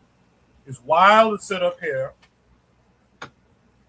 and talk about Haiti is this and that type of country when it's your country doing the most damage to Haiti. So when the brain drain from Haiti occurs, and happens from the whole Caribbean and Africa, our countries are destabilized, opportunities are scarce, resources are minimal, and we come to the country that at least pretends to advertise itself as being the place where refugees and immigrants and whatnot can come and help with the project, the settler colonial project that they have going on here, right? But then someone tells you, hey, you should go back to your country. Well, why don't you stop your country from destabilizing and undermining minds? So I appreciate what RBG had to say there. J1, what say you to it? I mean, I was just I was laughing at your comments. I found it very funny when you said that the settler colonial projects that they have going on, which is correct. So what I would say is that the first question we need to ask is, why Haiti? I mean, how many countries do we have in the world? Why Haiti? Why particularly this particular TPS status for Haiti? What is going on? Why Haiti particularly? You see. Well, the answer, we can give ourselves the answer to that question through studying the history of that part of the world, and the part the U.S. has played amidst other forces in destabilizing any kind of sovereignty and progress regarding Haiti. And I would say that ultimately it all goes back to the powerlessness that I'm talking about as a collective, as a group that we exhibit. You see, we should not be in the position to go and beg other people for, oh, look, please let us, stay in your country as basically political sharecroppers and, people who are looked at with disdain and pity. So we should be all about us building our own nation. However, we still have to go back to the issue that why is Haiti in such a condition? And all you just need to do is study the history of that part of the world from day one. And as the reason why I have such affinity for that part of the world is because you see, the ancestors in Haiti, they dealt with the white boy the way that I'm suggesting that we should be dealing with them. So that is the system has been quite vindictive toward them since then. This is not going to be the first time that blockades and so-called embargoes and statuses have had to be granted out the people that refer to themselves as Haitians. And I'm saying that it is all in a kind of a vendetta against what happened, what went down in that part of the world historically. So what I'm saying is that, should we be in a position where we have to kneel down and beg other people to do for us what we can do for ourselves. So basically, that is just whether they leave the U.S. or not. Basically, what are they going back to when they go back to Haiti? And I think you mentioned a brother that says that Haitians should go back to their country and the Black Americans should build their country. Because if Black Americans are building their country, they'll be building America. They'll be building the same country that is causing this terrorism all over the world. So basically, that's just what I'm saying, that there needs to be, we need to start speaking from a position of strength. That's what I'm trying to say. Thank you. All right, appreciate that, J1. In the chat, Trigger IP262 Plus says destabilizing a nation is like the ensign of the people. They don't want anyone safe, so they want you to go either way with the nation itself. And then it also goes back to keeping everything white. Lord Slaughter in the chat says, I'd argue that oil extraction in the Gulf caused that earthquake too. Yeah, when Real Black Gentleman mentioned the earthquake, I was reminded at the time a lot of people were thinking that the U.S. created that earthquake using that technology they have. HARP, is it? I think it's HARP. Using that technology, and that earthquake was simulated, was created just to destroy what was going on in Haiti at the time. With all that said, Black Steel, you've heard everything. Hopefully Black Steel is here. You heard everything everyone else had to say. What say you to all of it? Of course I'm here. What you mean? You thought I left? Yeah, I thought you had left. No, I'm here. All right. So this is the beginning. This is the continuation of the United States white nationalist project, right? At the same time, they're removing Haitians, and also they're removing people from Syria as well. But we're just talking about Haitians right now, right? Because Haiti has been under assault through U.S. imperialism since its foundation. We can go. I'm sure we can all go down the laundry list of racism and interventions that Haiti has been forced to endure, having their gold stolen from them, and they're having their presidents assassinated, and it's propping up dictators and things like that.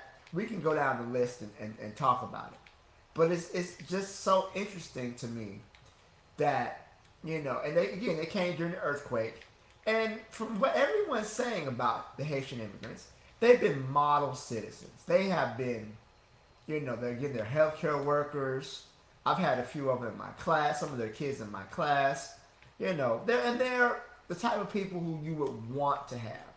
But, the president of the United States is set up here and say these people are eating cats and dogs, and you have, and the thing that bothers me most is that you got Black people who hear this rhetoric and they're like, oh yeah, that's right, send them all back. Like, it's Haitians today, right? But this is a lawless nation that we are forced to live in. You think they won't? You think the Haitians are just being the ones picked on? You think they won't? Any Black person won't stand in for Haitians? Any Black person, no Black person is safe. If there's a Black person at threat anywhere in the world, no Black person is safe. I don't care if your ancestors came here on the fucking Mayflower. I don't care if they're Gullah Geechee. I don't care where they come from. None of us are safe in this world as long as another Black person can be harmed. And that's, I guess, the ultimate essence of Pan-Africanism, right? Black people everywhere need to be able to protect themselves. It's not fair, and we all know that it is racist, and I do understand that is what they're suing on because of the racial discrimination involved in this. I don't know if they're going to come out okay, but I do know they are suing. So they've sued, and what they're trying to do, and they've got a temporary stay. So they were able to get a temporary stay. That way they don't got to leave right away from the judge. But, it's really interesting how we can see how racist this administration is, and how they have set the situation up to where anybody can see that this is a racist plan, but no one's doing anything because we just accept it, right? It is what it is. These Haitians have, again, they're not really criminal. The rate of crime is very low. They can't even say it is. They have to make up lies about these people. They've done everything to destabilize the country, steal from them, and then when they hit with natural disasters, hurricanes, earthquakes, because they don't have the infrastructure built up, these things hurt them more. They provide weapons to these gangs. And really, to be honest, it's because the Haitians had the audacity to free themselves. They didn't wait until white people freed themselves. And a free, independent black republic was a threat to the entire slave system. In fact, the liberation of Haiti helped lead to the end of slavery, not just in the Caribbean, but across the world.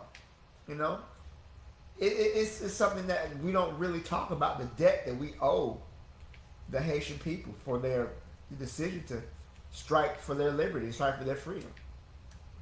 I don't think that's talked about enough. I think that more African people should speak about how we would not be where we are, and America, France, the West never stopped punishing them for them daring to free themselves.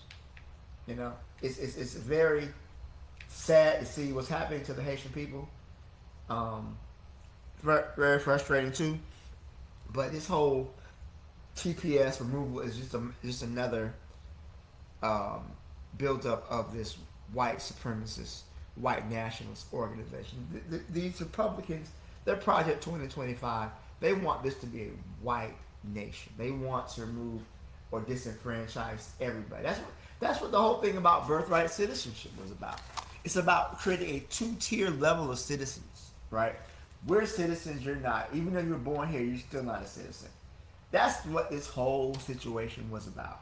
And eventually, if they can remove the Haitians, who said they can't remove our black asses? So I'll stop there. Thank you, Funky. I appreciate that, Black Steel. I want to just have everyone touch on this one thing before I produce a counterpoint. What responsibility? Let's try to create a short list. But what responsibility does the broader African diaspora, including Black Americans, have toward Haitians facing this deportation or displacement? What should we all be doing in response to this? Is this something that we just supposed to sit in silence and just shake our head and say, see, there goes America, there goes white folks, or something that we should actually be trying to do? Some awareness we should be trying to create, some organized movement. Like, what should we be trying to do? I'll start with Black Steel on this one. That's a good question.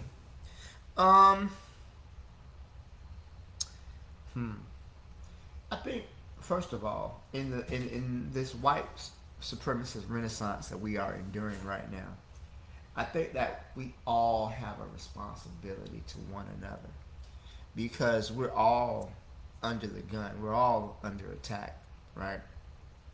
And I understand that there were some Haitians who went to other neighboring Caribbean countries. It wasn't just the U.S. I know that you mentioned there were some in the Bahamas. We know there's some in Jamaica. I'm pretty sure some of them went to Cuba as well. So what we have to do is, first of all, understand these are, even though they may come from a different country, at the end of the day, they are black people. They are Africans, and they are our people. So we should make them as comfortable and as welcome as possible. But also too, the responsibility is for black nations as well to support Haiti as well. I don't even know who's the president right now of Haiti, because after the last dude got assassinated, I don't know who's in control. I'm pretty sure he's a U.S. puppet. I'm sure, but we have to make it to our point to support and give refuge to our brothers and sisters, no matter where they come from in the world. So that's just, I would say, that's our responsibility for that. Is that, you know, I understand that the United States is a wealthy country and a lot of refugees want to come here because of that. But this ain't the time. It ain't the time. The Klan is in control more so than usual. But yeah, I'll leave it there. Thank you. Appreciate that, Black Steel. J1, what say you? Yes, sir. So I'm not sure. I think yes, this is the first time I'm actually speak. I've been a big fan of Shoot the Breeze for a very long time, but this is the first time I actually had the time to come on here. So I have some you would call it unconventional takes about what are nations and what is actually a nation or what's actually going on. So basically, when we are discussing, as it says, king color nationalism, white supremacy, what is actually going on, I'm saying that when it concerns the issue of who are the people on the planet and what is actually going on, I'm saying that if you want to speak about power or about racism or about things like that, the first step you want to do is you want to erase all the lines on the map. Why? Because those lines don't exist anyway. Basically, people exist. What is happening right now is because the suffering, the poverty you're seeing from, you can mention Haiti, you can mention Nigeria, you can mention the Congo, you can mention Jamaica. Basically, the way I see it, it's all basically just the same thing. Black people don't have the power to to protect ourselves from people who rejoice in seeing us suffer, basically. So what we should be about, whether you're from Haiti, whether you're from anywhere else in the Caribbean, whether you're from Africa on the continent, you should understand that there is a need for you to be able to develop power. So I can give you a practical example of the way I look at it. So if I come on this particular panel, if I inform you guys that there is a bully and this bully keeps just slapping me around, rapes my girlfriend, whatever, you understand, what you're going to tell me is you need to take care of yourself, you need to go to the gym or something, get a whatever. So that is what I'm saying, that it should be our mentality, that we need to start relating with ourselves and with other people as well from the position of power. So what we want to let our Asian brothers and sisters understand is there is no substitute for sovereignty, for independence, for being able to make your own decisions and do your own thing and decide. So if a country like the US is, putting puppets in your government, if they are disrupting your economies and if they are disrupting your nations, you should be able to, find what I would say a more permanent solution to that particular problem. And the solution is going to start with us developing power, group power, collective power. How we're going to do that is, of course, we have very brilliant, intelligent brothers on this platform, something we can always open up for discussion. So that is the way I see it. Thank you. Appreciate that, J1. Thanks for finally coming through and being a part of the panel. It's greatly appreciated, believe me. Last but not least, real black gentlemen, what say you to what Black Steel and J1 have spoken to? I mean, it's hard to say. Being in this country, the United States is the white nation. It is demographically the white nation on earth. It is the nation of that has the most white people. If there's a nation of white people, it's this one. So it's hard to have the a black nation in the white nation. It's not impossible. It's just, what it is. All the intricacies that you'd have to do to clear out space for it. You know what I'm saying? I think that you can do an underground railroad again. You know what I'm saying? Like, you know what I'm saying? If you got to, you know what I'm saying? If you're really trying to stay and not go back, the whole go back. I mean, who am I to say tell a person to go where go You know what I'm saying? Where am I going to go back to? You know, go back? What do you mean? I was here. Back to what, the hospital? What do you mean go back? You know what I'm saying? It's like, you know, it's one of those things where it's like, I'm not here to sit here and chase anyone. Especially when I know what it is. And the thing is, like, along with Haiti, it was Syria that they had on the same day, like, got rid of the TPS. But I'm pretty sure that, like, the Syrians, you know what I'm saying? Like, it's a whole different scene. I mean, I won't necessarily say that, but like, it's the nature of, like, you know, the United States to go in and try to fuck over your people, right? And then those people come here, Vietnam, all them Balkans, and then, like, you can just imagine, hell, Japan, Korea, you know, you name it, you know, everywhere in Africa, you know, everywhere that the United States goes in and picks on. Afghanistan, right? Let's not forget all these places, you know, Cambodia, even in Laos, because it was not just in Vietnam when it was over there. It was all over Southeast Asia. That was crazy. But like everywhere that Mexico, because it's not like the United States ain't fucking with them, right? It's like everywhere, Cuba, everywhere that the United States goes in and picks with and sets up coups. It's all, you know, you can just go on and name. Even all up in Europe and whatnot. Everywhere they go in and play with, you know, the people get shaken off and get allured by America. America will take you in. But then all of a sudden, if your paperwork on this day ain't what they're enforcing on this day, all of a sudden your number's picked. And it's just one of those things where it's like, okay, you're gonna kick the Haitians out when you know that the United States, Biden and them just went over there and destabilized the whole government, bro. I mean, these are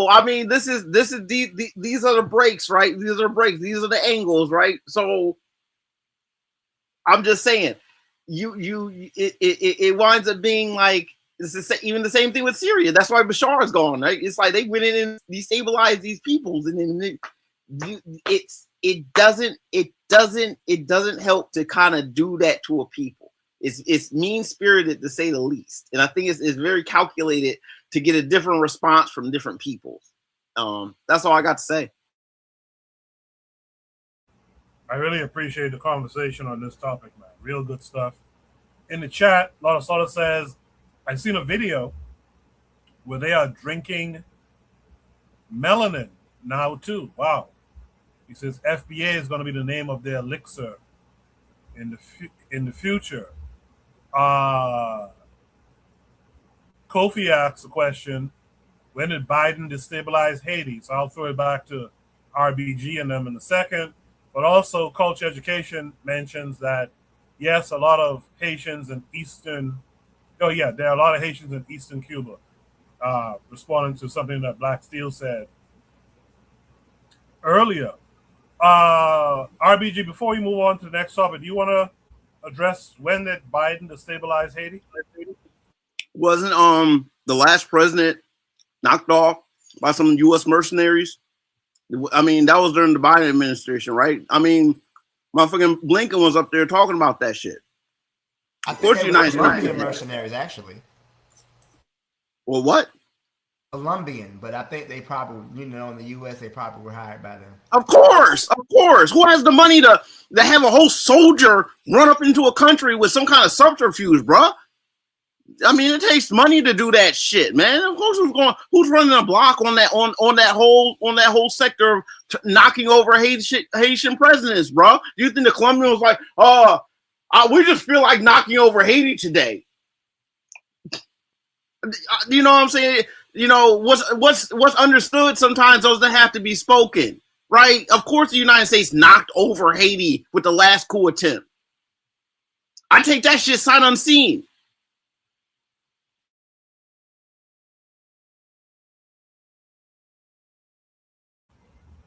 Yeah, that whole thing was a whole drug thing, which I'm sure the U.S. was a part of as well. Because Colombians try not to. I'm gonna tell you something. Coming from the Bahamas, Colombians who are involved in that drug stuff, they try not to really be seen too much, and for them to be involved in that, I'm sure the U.S. played a part in that as well. Man, good discussion.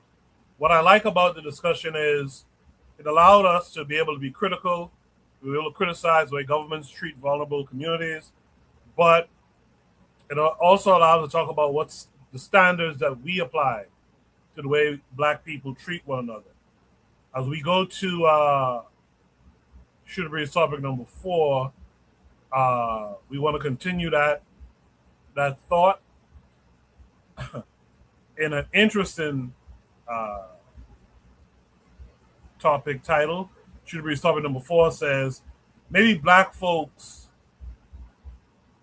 aren't good people.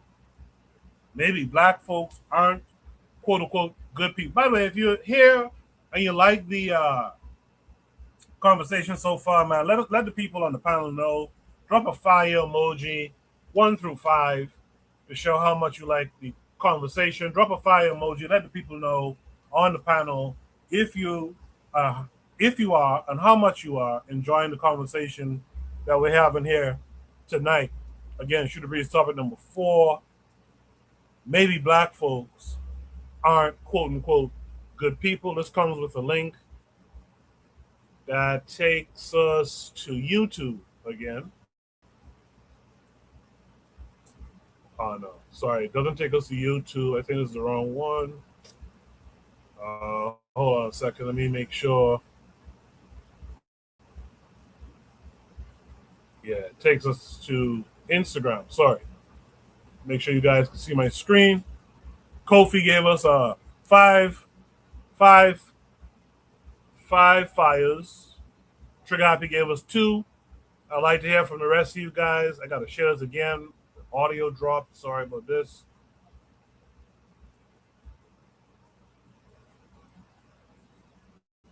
Okay, here we go. This should work this time. Let me just double check. Make sure you guys can see my screen. Yes, you can. So this is a short. I'll play it once or twice, and then we'll discuss.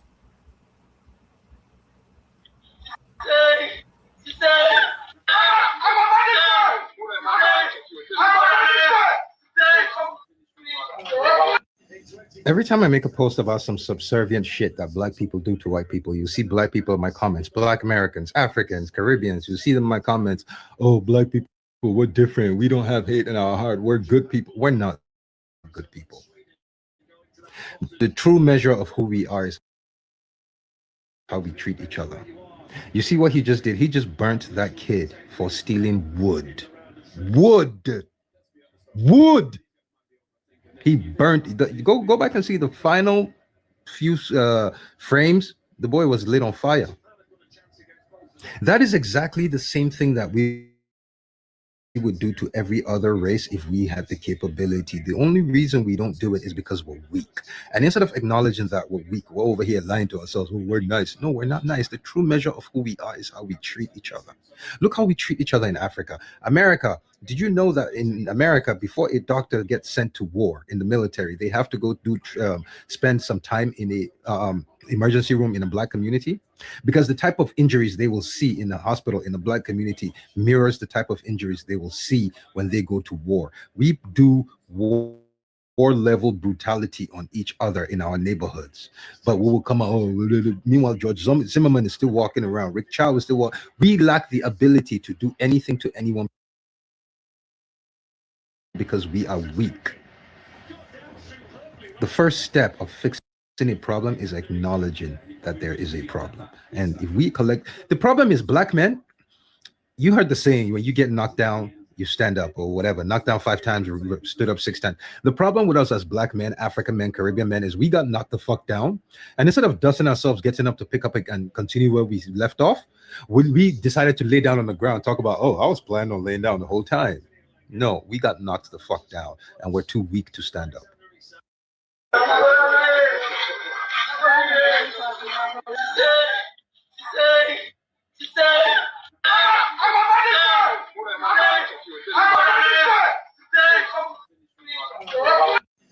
Every time I make a post about some subservient shit that Black people do to white people, you see Black people in my comments, Black Americans, Africans, Caribbeans, you see them in my comments. Oh, Black people, we're different. We don't have hate in our heart. We're good people. We're not good people. The true measure of who we are is how we treat each other. You see what he just did? He just burnt that kid for stealing wood. Wood. Wood. He burnt. Go back and see the final few frames. The boy was lit on fire. That is the same thing that we would do to every other race if we had the capability. The only reason we don't do it is because we're weak. And instead of acknowledging that we're weak, we're over here lying to ourselves. Oh, we're nice. No, we're not nice. The true measure of who we are is how we treat each other. Look how we treat each other in Africa. America, did you know that in America, before a doctor gets sent to war in the military, they have to go spend some time in a emergency room in a black community? Because the type of injuries they will see in the hospital in the black community mirrors the type of injuries they will see when they go to war. We do war level brutality on each other in our neighborhoods, but we will come out. Oh, meanwhile, George Zimmerman is still walking around. Rick Chow is still walking. We lack the ability to do anything to anyone because we are weak. The first step of fixing a problem is acknowledging that there is a problem. And if we collect, the problem is black men. You heard this ever, knocked down 5 times, stood up 6 times. The problem with us as black men, African men, Caribbean men is we got knocked the fuck down. And instead of dusting ourselves, getting up to pick up and continue where we left off, we decided to lay down on the ground, talk about, oh, I was planning on laying down the whole time. No, we got knocked the fuck down and we're too weak to stand up. Strong words. They had to play it twice on my Dr. Umar type of thing. Let me just read some of the comments under this video. And by the way, you guys drop a 1 if you like this content creator. I can't remember his name, but he goes by Gothic Aboki 2. Drop a 1 if you guys like his content, generally speaking. So someone here says, wood that will be burnt. A human can, but spare the representative taking all of what will make your life better. How is that wood going to better the life of this man? Jungle justice should have no place in society. Someone else here says, why is this always happening in Nigeria? You will never see someone born by fire because he's still this madness. This madness only exists in Africa. Someone says, you are complaining of wood. Come to Delta State. They could roast a human for just Gary. I mean, 1 cup of Gary. It's so sad. So those comments seem to be following that type of trend. Trigger Happy likes his content. Trigger Happy also says, the only way you treat each other well on a social level is to understand the deep kinship you have with each other, which takes a deep educational overhaul. I like that comment. Lord of Slaughter also likes his content. Earlier during it, Real Black Gentleman, RBG, said bullshit. He said, how is that quantified? Real Black Gentleman, speak on it. No, I'm just saying when he said about the trauma and how the doctors are sent to black hospitals, what is that measured by? Is that anecdotal or what? Like, I mean, really? I mean, are we actually just saying that and just like saying it with enthusiasm and emphasis? Like, come on, man. Like that. Like white people don't like do traumatic stuff to each other. Like just in general, are we? I mean. What's going on here? Like, how do you say that? I'm just saying I take offense to that particular statement. I mean, I ain't saying, you know what I'm saying? I'm just saying, man, like, I think that was a little bit off kilter considering what he was talking about. Like, are black people, or maybe black people aren't good? Are he saying that, like, we're just not good? I mean, there's bad people everywhere. I'm not going to sit here and say, you know what I'm saying? Black people, there aren't individuals. I mean, think about the good though. I mean, if you think about in just the standard, just average, I just don't think that what he's getting at is a representation of everyone on the continent, let alone in wherever area that that person happens to be at. I mean, we all know black people do some reckless things, but I mean, again, when we sit here and say that, I mean, again, look at peoples around the world. Yeah, these white people just had 16 kids in a hole in the ground. Like, black people don't do that. Black people don't do that. If white people are not good, white people certainly are not the best. Is worse. You know what I'm saying? If white people are bad, white people are definitely worse. I mean, it's the nature of everything that you can say behaviorally, just in like what is tolerated. I mean, white people are even the good white people are tolerating the colonialism of the bad people. I mean, like, what's the? I mean, I don't see. Something happened to that man. I'm gonna say that something happened to that man for doing that, because obviously it was put on camera. I don't think he in his passion, his hatred, and his zeal about trying to like do justice. I mean, you can sit here and burn the boy.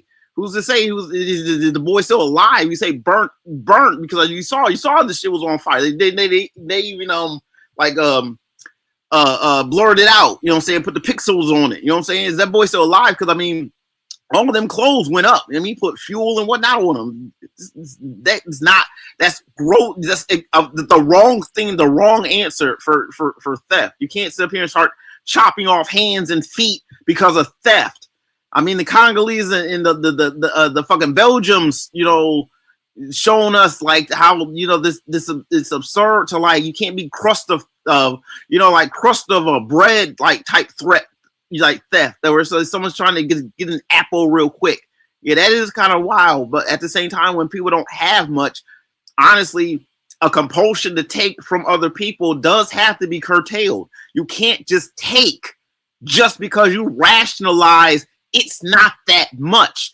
Because you start rationalizing like that, you'll start taking a little bit from everybody, and then you'll start taking more. It's not necessarily good to steal, but the punishment must fit the crime. If you worry about him not learning his lesson, you don't beat the boy. You don't just beat him. I mean, one thing you might have to do is just starve him a little bit. Make sure that you know what I'm saying? Tell his parents don't feed him for a day. Like, make sure his stomach grumbles. Make him a little weak. That way he don't get the energy to try to want to steal something. You might learn his lesson and print in his bones a little bit. You know what I'm saying? You have to have a little bit of creativity about punishment with children, man. You just can't you burn them. That's the most brutal thing that you can do to a person. You should never burn a person. You know what I'm saying? You should never burn a person. Like burning and biting and spitting is not what you do to people. It's viscerally wrong, especially burning. You should never do that to a person. I'm gonna pass the mic. Appreciate that, RBG. Real quick though, I looked it up because I've heard that before too. What he said about military medical personnel. So I did a quick search. It says, yes, U.S. military medical personnel train in high-volume urban trauma centers, some of which are located in major cities near or within diverse communities to practice critical life-saving surgery. This training is part of formal military-civilian partnerships designed to prepare doctors and nurses for battlefield injuries. So he's not off there. Yeah, I get it. I mean, it's just the nature of black people. Again, he says high density, where it's just, you know, naturally a city has a lot of people, and naturally a lot of the cities have black people because you need a lot of labor in the cities to do a lot of things. I get it. I just think that, again, like, I mean, if we take it back 100 years or so, I mean, you think about these Irish in them, you know. You might, I'm just saying circumstances, correlation is not causation. I'm going to say that. That's all I got to say. Right. And Lord of Sodom makes a good point. I had forgotten about it too, because this guy talked about his life, and he's a veteran. Like Lord of Sodom says, that creator's a veteran. I knew he was in line. Yeah. Man, Trigger Happy has a lot of comments that I'm going to get to those in a second. Let me just go down the line with my panelists. I started with Real Black Gentleman. Let me go to Kofi. Kofi, what say you? Yeah. I'm gonna piggyback on our brother Black Gentleman. This is anecdotal, and to say this is the representation of all Black people, he's basically saying he's privy to do something like this. It's a ridiculous statement. Like take things as they are. This particular specific person is horrible. Full stop. Right? And again, piggybacking off what Black Gentleman said in the United States. So if you want to use, I thank you for fact checking what he said, but if you can also fact check this, right?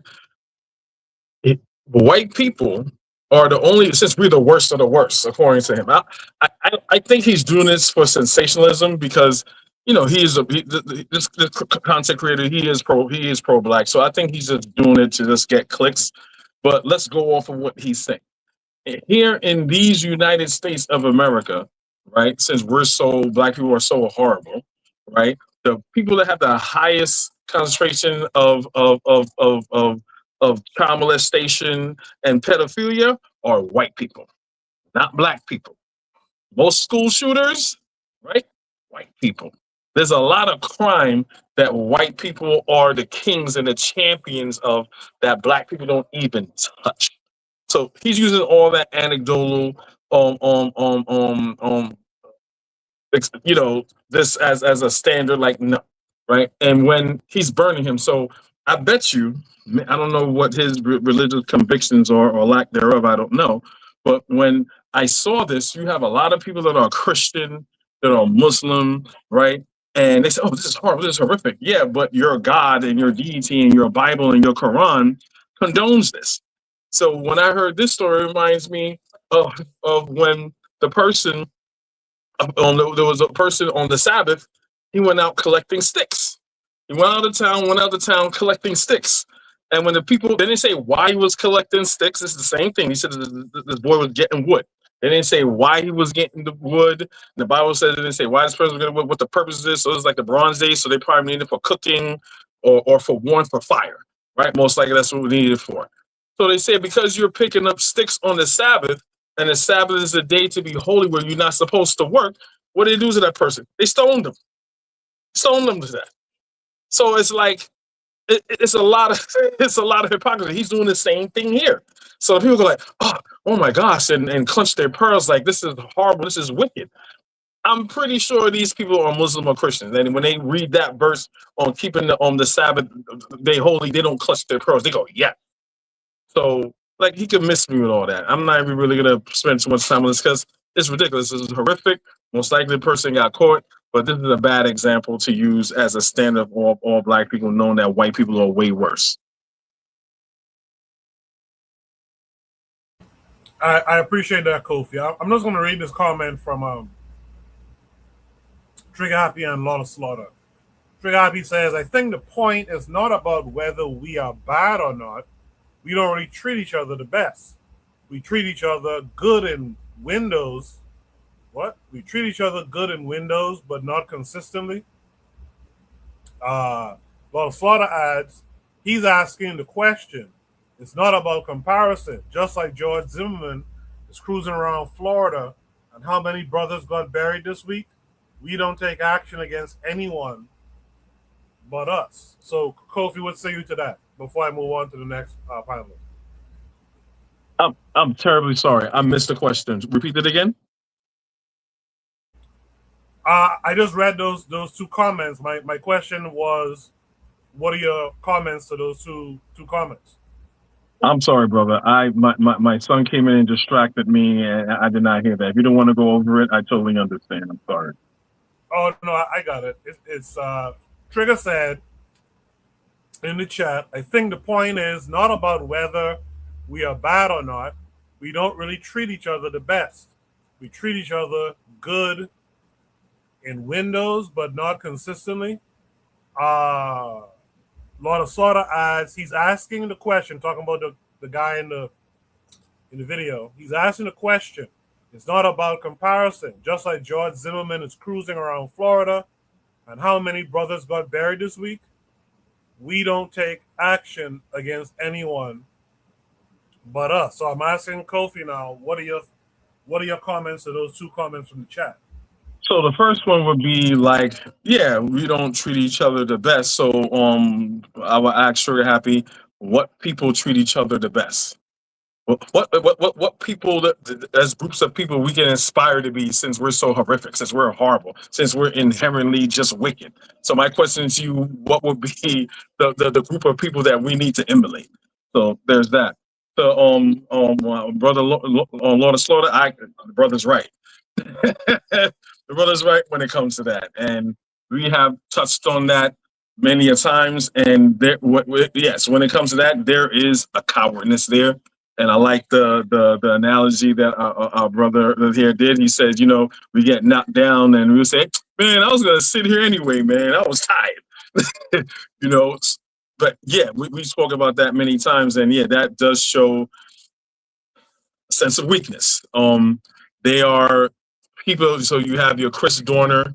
You have other black people who has, you know what? I'm sick and tired of it, and I'm gonna go with jungle justice or street justice, right? And for the sake of this platform, and not, I'm not trying to advocate violence, but all of us with a warrior mindset, we're not supposed to advocate violence, but we understand the art of war.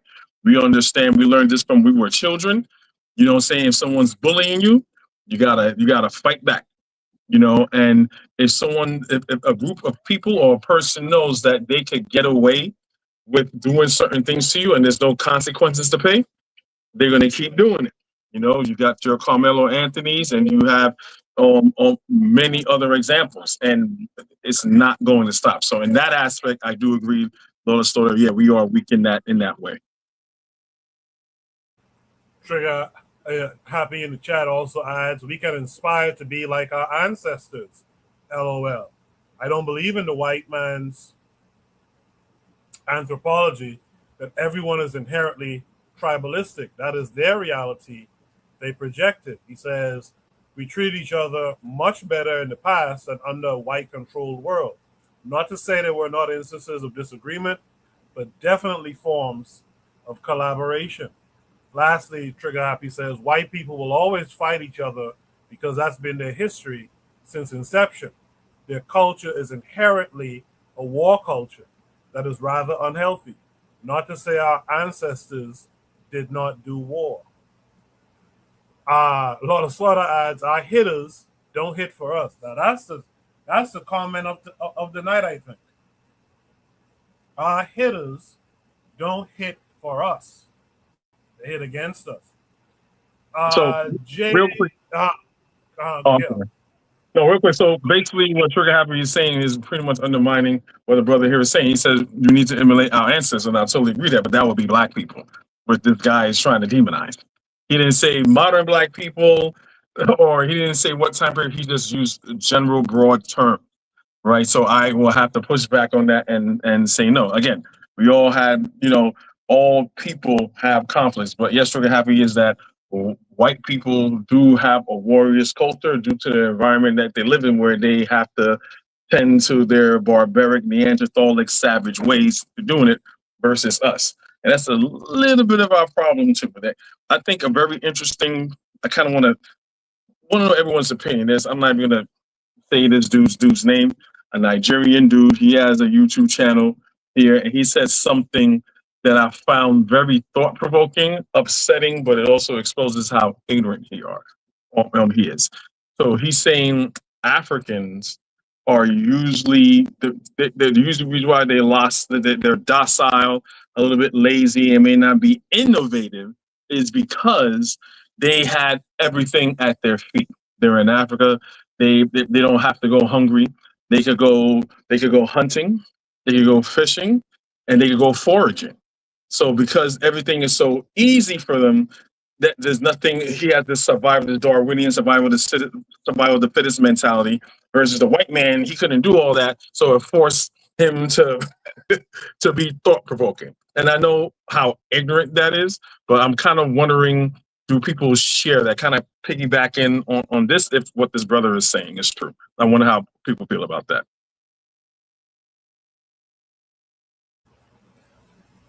Anyone can respond to what Kofi just asked. if you have any thoughts, just speak up and provide them, I guess. My bad. I was kind of like lost in thought for a second. I wish you could repeat that, because I mean I kind of heard what he was saying, but if you could kind of like rephrase that. All right, I'll make it real quick. So basically, they had a Nigerian guy that's very, very conservatively Americanized, saying that Africans had it easier. The reason why Africans are so lazy, they're not as innovative, is because in Africa, they had everything easy. They didn't have to go hungry because they could fish, hunt, do all those things, and they could be late and they're lazy. Versus the white man, they didn't have it easy as that, where he's in the frozen tundra in the Caucasus Mountains, forced him to be innovative and smart. So how would you feel about that? I disagree with it. I could give you an answer to why that's not true, but I wonder how other people feel about that. Oh, how I feel about that. Look, I think you gotta watch out for juxtapositions, right? By lazy comparison and contrast. You gotta watch out for the lazy juxtaposition.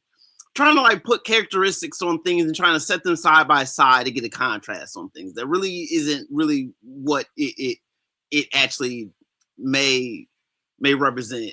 Like black people aren't dumb because we I mean, it's like just saying that we fish and hunt. I mean, you have to have like strategy when you're getting a whole animal, like an antelope or something, a whole creature that does not want to be chased and pierced with a spear or whatnot. They don't want that. They don't want to get God. They don't want it, so they're gonna run away. But you know, you have to be smart enough to, you know, tactfully, you know, with the persistence hunting, you know, that black people are the best at, you know, hunting down animals over the extremely long distances in the heat, and just kind of like corralling the little creature, you know what I'm saying, until he wears out, and you go ahead and you kiss him on the forehead, and you know what I'm saying, you thank God for what you have to do, and it's different. You know, I mean, that's not a dumb thing. You have to like think about, you know, where you want to take the animal. You have to be aware of your own capabilities. Like, can we keep just going in this direction? Can we stop and get something to eat on the way while we still chasing this animal real quick? Like things like that, which is not a dumb thing. Yeah, that whole, well, they had to make do in the cold, and it's like it's not just always cold. And I mean, it's not. I mean, the nature of like peoples and populations, it's like, you know, no one's really out in the tundra. You know what I'm saying? Unless you actually have like sustained, like, you know, sources, you know what I'm saying, bona fide like systems of, you know, doing things. Just like, you know, if you're trying to fish, you know, you're trying to have fisheries, you're trying to make sure that you're not overfishing, or you have to quantify things. You can overfish even if you're just like using like little line and hook. You have a lot of people fishing. You'll take all the big fish, and all of a sudden you don't have big fish no more. You know what I'm saying? That's overfishing. It happens. Because I mean, how much fish are you going to eat in a village of, you know what I'm saying, let's say a couple hundred people? That's a lot of fish a day. Oh, that's a lot of fish. So you got to be smart. You know what I'm saying? You know, smarts are different. It's not better or worse or anything like that. I want to just demonize people just to demonize. I'm focusing on what we do. It's like our ingenuity is our ingenuity. You know what I'm saying? Just the nature of like swapping out, you know, our own natural systems for some kind of sense that, like, you know, what the white man just brought over on this ship, these mirrors and these dressers, you know what I'm saying? Bullshit that they done made out of some cheap wood, some knockoff secondhand wood that they done tore off from other shit and try to make it into, you know how the game goes. You sell you buy low and sell high to someone who don't know no better, and then if not that, you try to get what they have of value, and then try to swap it out for something that you don't really care about. You know what I'm saying? I'm not really worried about like the ideas of black unintelligence, because I know that, you know, in hindsight, we recognize what happened to whole divide and conquer. That's all it is. And once you recognize, even to this day, it's divide and conquer. It's just as long as you know black people's self-determination isn't influenced and undermined by some white interests. I mean, black people can do what black people want to do with the black people that they want to do it with. That's all I got to say. Yeah. So yeah, you kind of touched on pretty much what I wanted to expand upon. So the reason why when he said that nonsense, this is a person that doesn't understand anthropology, doesn't understand human history, human behavior, and what makes him as an African great. If anyone, you can listen to Dr. Clark, listen to Dr. Ben, or any anthropologist. Human civilization, we know, all started in Africa, right? And all civilizations are by rivers and lakes.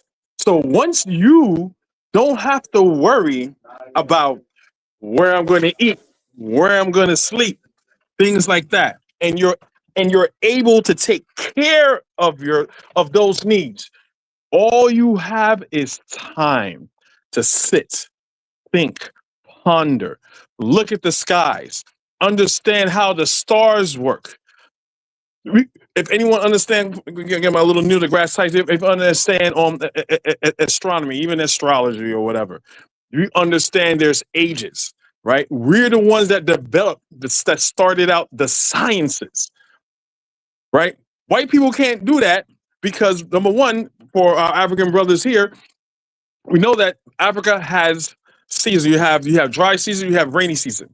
In Europe here and here in the Northeast, you have summer, spring, winter, fall. Now, the further north you go, where we're talking about on white people, they have long periods of winter. Shit ain't growing. Shit is not growing at all. So they have to do what? Harvest. They have to harvest. And if it's a bad harvest for that fall that they have, right, they're going to suffer through the winter. So that's why they're always in beast mode, because most of the time there's not enough resources there. Remember, white people are an accident. Nature never intended for there to be white people. White people is is an accident, is a mutation type of accident, right? So I'm just wanting to say that I don't want to go on too long, be too long-winded. But when people say things like that, once you understand who your ancestors are and how great they were, right, you could see a fraud coming from a mile away. We were blessed with Africa, so we could be the first scientists, like you were saying, on Black gentlemen, understand how to hunt, understand how to do surgeries. You know, we were the first people. They talk about the Bronze Age, the Iron Age. We were the first. We were the first people to do iron smelting before the freaking Iron Age, right? All those things you can only do if you sit, think, and ponder, and you have everything that the Creator has given you. I pretty much ended there. Appreciate that. Yeah. So let's bring the topic back closer to what we were originally discussing. Yes, it's true who we were, and that's who we must emulate, who we were. But we are in a situation now, and I think the brother here, Aboki, I think he's talking about where we are at right now. Right now, like Lord Slaughter said in the chat earlier, our hitters ain't hitting for us. So we we have to get back to who we were before. So that's a good reminder. But going down the line again, in terms of Shooter Breeze topic number 4, maybe black folks aren't quote unquote good people. J1, what say you? Yes, can I be heard? Yes, sir. Oh, yes. So the app kept kicking me out for some reason. Yes, but this is a very, very important and interesting point, brother. So the content creator, his name is Issa Bako, is from Nigeria. So am I, from that part of the world. And I have been on his podcast before. I wouldn't say the brother is a black historian. However, he's using his platform to at least discuss some of these very serious issues, which is, I think, should be everybody's priority. But I can just go ahead to just address the issue of maybe whether or not we are good folks or not.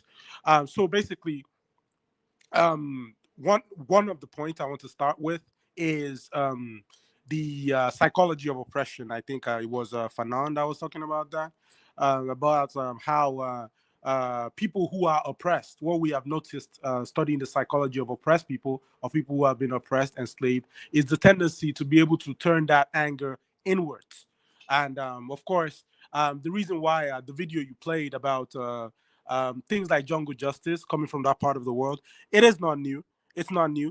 If you ask what is the reason why this brother is setting the other brother on fire, for example, it will be something totally nonsensical like that. Doesn't make any sense at all. So it's not. We are saying that it comes from that deep rage that we are currently in this particular social political condition, poverty. We're not able to really experience, live and optimize and actualize ourselves as full human beings under, of course, living under a white empire like we are currently. So I would say that this is deeply intertwined with that psychology of oppression, the psychology that instead of, channeling the anger and the rage of oppression externally, we start to divert that internally. And well, who are usually the victims? The people who are the closest to us are usually the victims of our particular anger or rage. So basically, it's the equivalent of getting lions and just putting lions in a cage and just locking them in a cage without food for, let's say, 1 week, and then you come back and then you throw just a piece of just a little meat in the cage, and then you watch the, let's say, 10 lions kill each other and cut each other's heads off, and then you say that it is because they are lions and that's the way lions behave, not abstracting and not taking into consideration the general conditions that make for that kind of situation. So I've learned that multiple truths can coexist. So the truth right now is, do we treat each other the best? No, we do not treat each other the best. There is still too much jealousy. There is too much envy. There is too much self-hatred going on in that, because we don't really know who we are. We're not aware of our great ancestral heritage for something like that. We don't really understand. We're all still trying to, adjust and try to be as European as we can under the empire. But one very, very important thing I have to point out, and this is my second point, is we should never equivocate our behavior right now to our blackness. That is a very dangerous trap that European psychology and European propaganda has laid down for us. So what you have right now is you have you see someone, you see let's pick just a random person, right?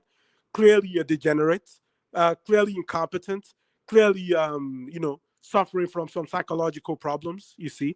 And then what you now do is you now justify that on the basis of his blackness. And then you say that, oh, the reason why that brother set the other brother on fire is because of some melanin, is because of the blackness of his skin. That is the reason why he did that. However, I'm saying that, like, there are just some things that should just be looked at objectively. Someone who is incompetent, someone who is has morally depraved, I would say, you are going to see Europeans always going to try to relate that to his blackness. And they're going to say that it is because he's black. That's the reason why he's doing that. However, whenever you see progress, whenever you see development, whenever you see black folks building anything, making scientific breakthroughs, even under these conditions, you will notice that that is never associated with their blackness. They will say that, as a matter of fact, they say that they are doing all of those things in spite of their blackness. And you can see the reverse on the other hand by, you see white folks, they just go out, they just whatever, kill the whole village, blow up the whole world, whatever, it doesn't matter. You see that most people never use that as a kind of catch-all to say that, like, they are doing this because of their whiteness. You see them abusing all these children, right? You see them with all these cannibalism that they engage in, right? You see nobody saying that because of their blackness, but if it's a black person, they're always saying that it's because of the blackness. Get the hell out of it. So that is a very, very dangerous trap that they've always set. And as I mentioned, Brother Isabako, bless his soul, he is not a black historian. I'm saying that there is a reason why we behave the way we behave right now. And that is what we should actually be focusing on. Not to say that, oh, because that we are just black and bad, and why are we doing this? And then we are going to say that it's just because of our blackness. So that's just what I wanted to say. Thank you. Well done. Well done. Well done. Um,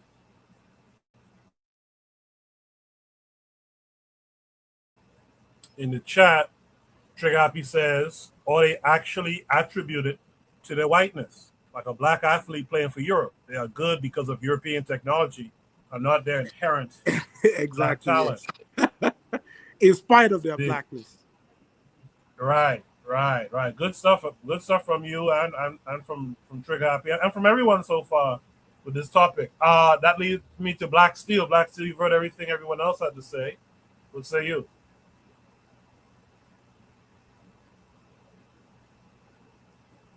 Well, the previous poster just kind of stole my thunder because I was thinking about Fanon when he said the oppressed are always taught to think the worst of themselves, right? So where people can say, "Oh, black people don't treat each other well," like black people are human, right? There's good black people. There's bad black people. If we can show a random black person in Nigeria set somebody on fire. This is a horrible thing, right? But like you said, this is not indicative of black people as a whole, right? And the thing is, black people are always judged by our worst, our worst individuals.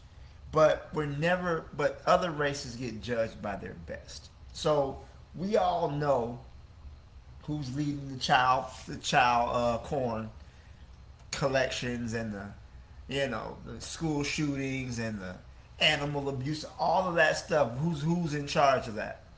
But white people never get judged on that. There was a story just happened yesterday. This woman, there's the TikTok thing where the people act like they're in a Netflix documentary. So the woman sat down and said that her soon-to-be ex-husband was a pedophile, and put it on TikTok because apparently he was a coach and he got caught kissing one of his players. Do you know this man broke in that woman's house and killed her and then killed himself? Right? But again, he's not judged. White people are not judged on their worst characteristics. They can sit up here and say black people don't treat each other well. White people create whole world wars with each other. Mass murder, orgy killings. All right? White people have committed genocide on every inhabited landmass on earth. Don't come to me talk about some black people don't treat each other well. All right? Please don't. Because if we really playing, Savage Olympics, the white people got the gold medal a long time ago. We can't even catch up to them. We can't. They're literally participating in genocide right now as we speak. Okay? Black people are not doing that. But yeah, we can sit around and say, "Oh, white black people are good people," because of what one video we seen off of Instagram. Black people are oppressed, and because we are oppressed, and because we are not free, we take our frustrations out on each other because we're in proximity to each other. When you oppress people, when you deprive them of their human rights, deprive them of their life, their liberty, it's gonna happen. It's gonna happen. So we can't even. It would take us another 1,000 years to ever catch up to the crimes of white people. Talk about we don't treat each other well. Which is why, off topic, it's always so crazy to me when these women who divest so much always claim they want a white dude because white men treat black women so much better. And black men too, those black men that just claim they want to, those black people that want to partner of a different race because they treat them so much better. It just boggles my mind. But yeah, I'm not gonna harp on. But I'm just saying, I don't know this dude. Maybe he's dealing with some internalized anti-blackness. It happens to all of us. Sometimes we see stuff. It's like when you go watch the news and they're telling you about some horrible story, and in your heart you're hoping, please don't be black, please don't be black, please don't be black. And, or you hear something, oh, this person robbed the bank and stole like 20 pounds of chicken wings. I'm like, oh, please don't be black. And then they come to be black, like, fuck. So that's just, maybe he's dealing with some internalized anti-blackness. Who knows? But I'll stop there. Thanks, Coco. I had, and by the way, thank you, Black Steel. I had that same conversation with Brother Bakari either today or yesterday. how there's certain behaviors you see black people because we're under the domination of these people.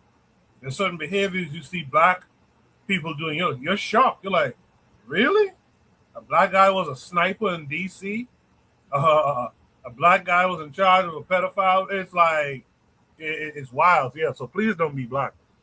Shout out to Sister Cheryl in the chat. She says white people don't treat each other well, and they have a system that they benefit from, and still can't get it together. Shout out to Sister Cheryl, by the way. She says I would argue that black people's behavior currently is a symptom of living under white dominance. Well said. Well said. I have one more quick topic to do. If there's no last thoughts on this one, or if there's any last thoughts, speak them now. Before I move on to Shoot the Breeze topic number 5, the last topic for tonight, we usually run from 8 to 11 p.m. So if there's no last comments, I guess the takeaway going into Shoot the Breeze topic number 5 is if goodness is measured by how people treat one another, especially the vulnerable, what does the next situation reveal about the direction our humanity is heading in? That takes us to Shoot the Breeze topic number 5. Shoot the Breeze topic number 5 says, seriously, brothers, where is humanity going? This takes us to YouTube. Make sure you guys can see my screen. Yes. This takes us to YouTube, to a YouTube short. We'll watch it, and then we'll discuss it.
So this is a bit of a tongue-in-cheek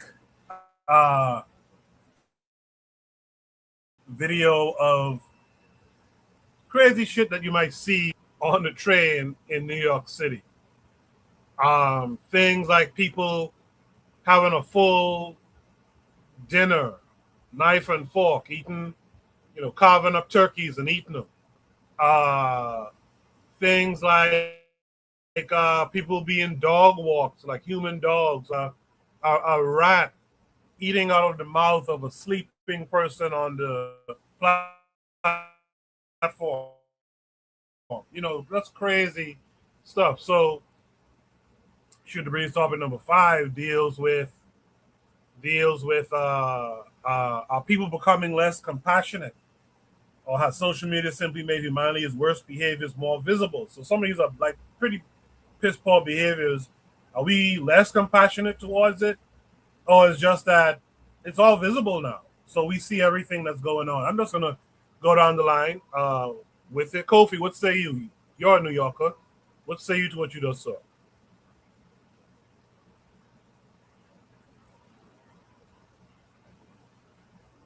All right, maybe Kofi's not here.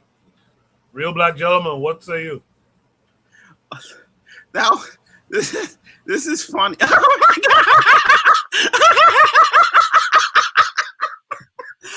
Oh my goodness. He can't ride the subway no more. It's the look on his face. He just looks around. What is that? No. Yeah, where's humanity going? What's he got the bird eating the bird, man? Like, look at this. Look at this. It is. I guess I'm assuming this is in New York. I gotta assume this is in New York. I could be wrong. Oh my God. What was that? Was he like trying to like? Yeah, and the rat is, oh God, no. Like this.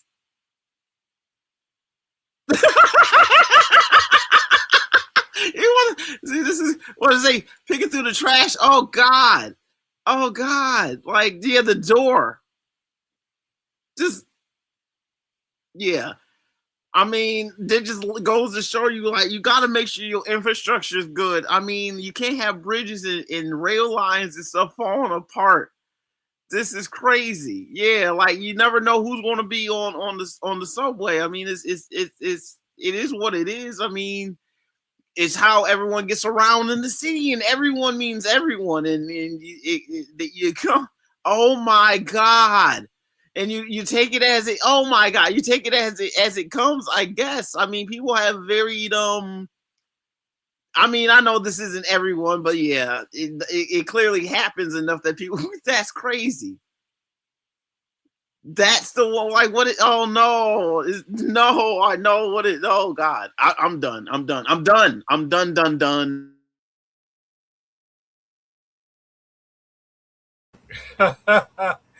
Yeah, that's New York City for you, man. I don't ride the train every day, so I don't see a lot of the crazy stuff, but I have seen a lot of this type of stuff.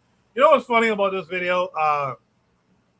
The first lady who's shaving the underside of her feet. It reminds me of an episode of Martin when Martin was playing Shanae, and Shanae was in the shop, and she and Gina was working there also, and Martin was like, when you do so and such feats, you gotta get in there, and he pulls out a power tool and just starts sanding down her, this woman's feet. It's real funny episode.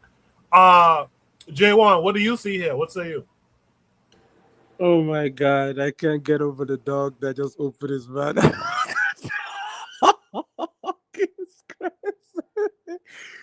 Oh my God, European civilization, man.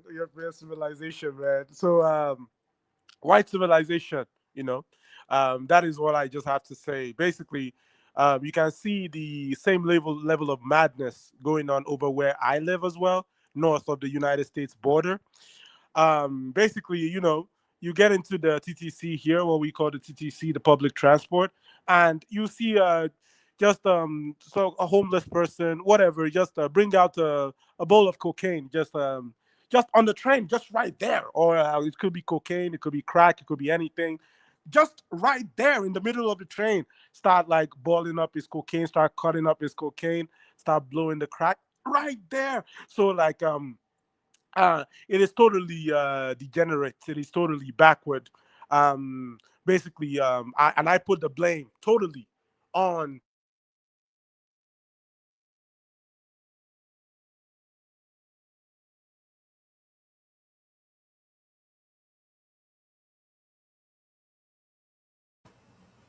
Did J1 cut out? J1, it seems like you cut out, at least on my end. We'll come back to J1 in a second. Black Steel, what say you? So I don't see the problem.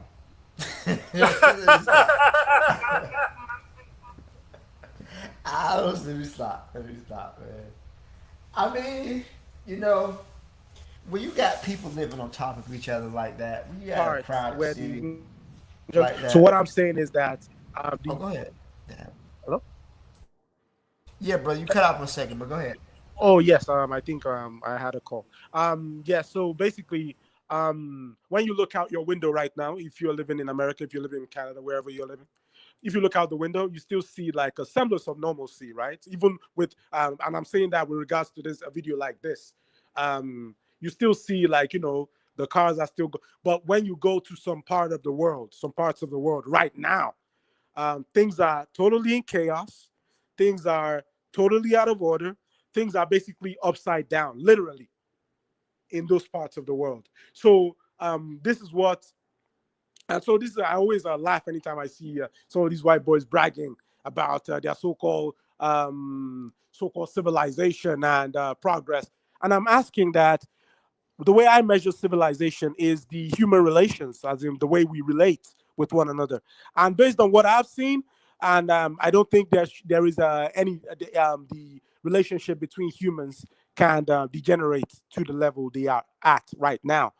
So basically, we have people setting themselves on fire, people having a buffet on a train, whatever, cocaine, crack, drugs, rampant. So that is what you would expect. But I'm saying that we should see the degeneracy not as something that is coming from the bottom of the society. I'm saying that the example that is being set from the very top, from the people that the so-called people that are so-called calling the shots, they are the ones that are dictating, and it is their behavior. We pattern the things we do as the things people do because I don't relate with most of it. These madness. The things that they do, I'm saying that it is coming from the top. So this is what I would say is that where humanity is going, this is white civilization at its best, and that is why what we have has to be to overcome this evil because we see that the potential of humanity has totally regressed. We are not progressing. Somebody made a point the other day that the better the technology gets, the more backward and the more regressive the mindset of the people become. And so that's just what I wanted to say about that. And also, um, um, their idea of progress, their idea of humanity is limited only to their white group only. We are not considered as humans according to the way they run things. They don't like we don't their definition of humanity, they does not include black folks. So what they are planning currently to even further regress the status of humanity right now, right, is that I was listening to Elon Musk the other day. He was talking about how he's going to invest all these billions and all these trillions of dollars. He's going to invest all of that. He's going to invest it into full automation. So with the full automation he means would be all those jobs, because right now the reason why most black people don't think racism is a problem, don't think we need to be moving differently, most for the majority I mean, is because things are still, they still have like crumbs on the table, right? All of that crumbs in the further future, look out for that, watch out for that. That will be swept off of the table right now. And when we have full automation, in my opinion, that is when the real fun will begin. Because you see out there on those streets, you see there will be fighting and human beings and people killing each other just right there on the street that you see right now. All I just have to say is just wait for it. So thank you.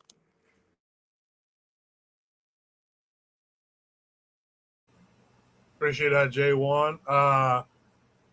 Black Steel. Seriously, brothers, where is humanity going? What say you? Man, listen. This is something that I've never seen in my life before. But I'm gonna say that people are tired, man, and people are so used to living on the edge, right? That this behavior is, I mean, homelessness, mental illness. So I'm gonna just say this, right? You can tell a lot about a society about how they treat their most vulnerable members of that society, right? Children, the poor, the homeless, the mentally ill. And we can see in many cases within Western society, these people are outcast, right? They're not given any support, they're not given any help. And they're just basically sent out there to figure things out on their own. And this is what you see. Dude moving the couch. Maybe he doesn't have a car. Maybe he doesn't have access to a truck. Maybe the guy, the dude with the freaking rodent in his mouth. We don't know what type of drugs he's on. But this is basically symptomatic of a society that has refused to do anything to help the people. And a society that only benefits the richest members of that society. And everybody else just kind of got to get it how they live. And I think that's just a sign of that. Even though all the craziness, some things I see in the crazy than others, but people are just basically trying to survive day to day. Oh, is that a wolf? What the fuck? Oh, sorry. Anyways, people are just trying to make it. And New Yorkers, for their to their credit, they're used to seeing stuff like this, man. Like they just mind their own business.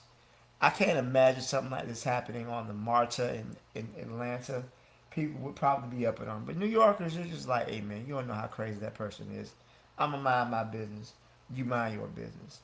And everybody's just trying to just make it through the day. Because you don't really know what people are going through. You don't know what that person might have got evicted. That person might have just found out a family member died. So dude is probably just mind your business. That is the number one thing. Mind your business. But yeah, people are just living on the edge. And as conditions continue, you're going to see more of this. We already, the brother mentioned about the AI taking people's jobs. You're going to see more of that. As more food and services get cut. Think about, for example, right, the price of gas just went up again. It's astronomical now. And that affects more than just, hopping in the car and going to the store. But think about how much food is moved through by trucks, right? That's gonna, when that fuel cost goes up, that is gonna increase the price of food as well. And many people are gonna be just food is gonna be out of reach for them. So this is kind of what you see: food, housing, shelter, all the things that you just need for basic human survival. That stuff's not gonna be there. It's not going to be there. People are really going to suffer for it. So my thing is, yeah, it's a little crazy. Humanity's going down a dark path because we let the most evil people in society take the reins and rule. This is what we really dealing with. So, yeah, that's how I see it. It's really, at the end of the day, some of it's some of it's funny. People dress up as dogs. They into that furry stuff. Hey, I don't want no parts of that, but whatever. But overall, I feel like it's just a tragedy, really. I'll stop there. Thank you. I appreciate that, Black. See, I was just going to go to shout outs, but Kofi returned. Kofi, were you following that conversation? Not the whole conversation, but I did see, what was going on in the video for what's going on in New York subways and how it could be funny and troubling and sad at the same time. So what really rings true to me, not true, what really concerns me is the homeless people that are homeless, right? We go to these Captain America I'm red, white, and blue, apple pie type people. This is the best country in the world. This is the richest country in the world. First world, yada yada yada. But then we have people that are on it, and I take the train now. For the job that I have now, I take the train. I don't drive anymore. Really. Well, most of the time I drive most of the times, but I do take the train every now and again, and it kills me as a person to see people who are mentally ill, right? To see people who are hungry. And Coco, here, like, anyone that's in the city, you got people that are just saying they're hungry, but they're not hungry. You know how many times at my job, we'll have like fruits and little snacks and stuff like that. So I might take like an apple or orange or something and I have it in my bag or something like that. And people going, "Oh, I'm hungry. Oh, can you please help me? I'm hungry. I haven't eaten in 3 days." All right, let me give this guy a banana, some apples, got a granola bar. Oh, I can't eat that. I'm allergic. I can't eat that. Thank you, though. I'm like, what? Who the hell is allergic to apples?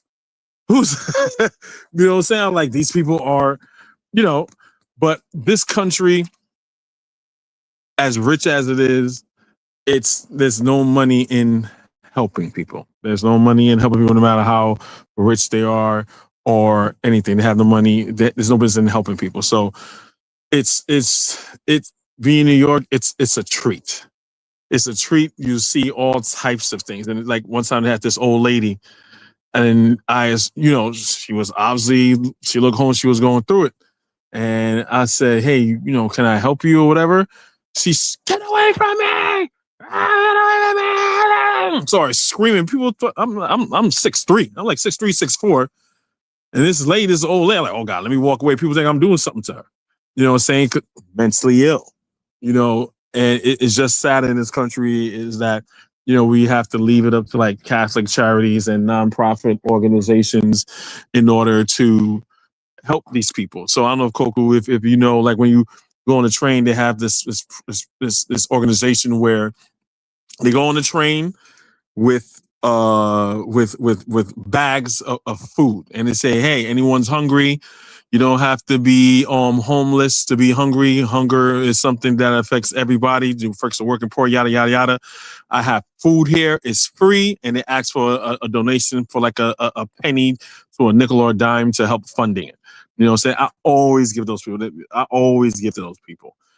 So I mean, it's funny with the whole rat thing and stuff like that. But again, to see people on the street like that is despicable. But yeah, for the shout outs, I would like to shout out to you again, for putting this panel together and bringing a new person to the panel. Welcome, brother, welcome, and I hope I'll see you next week. Shout out to the panel. Yes, indeed. So this is thank you for that, Kofi. This is the part of the show.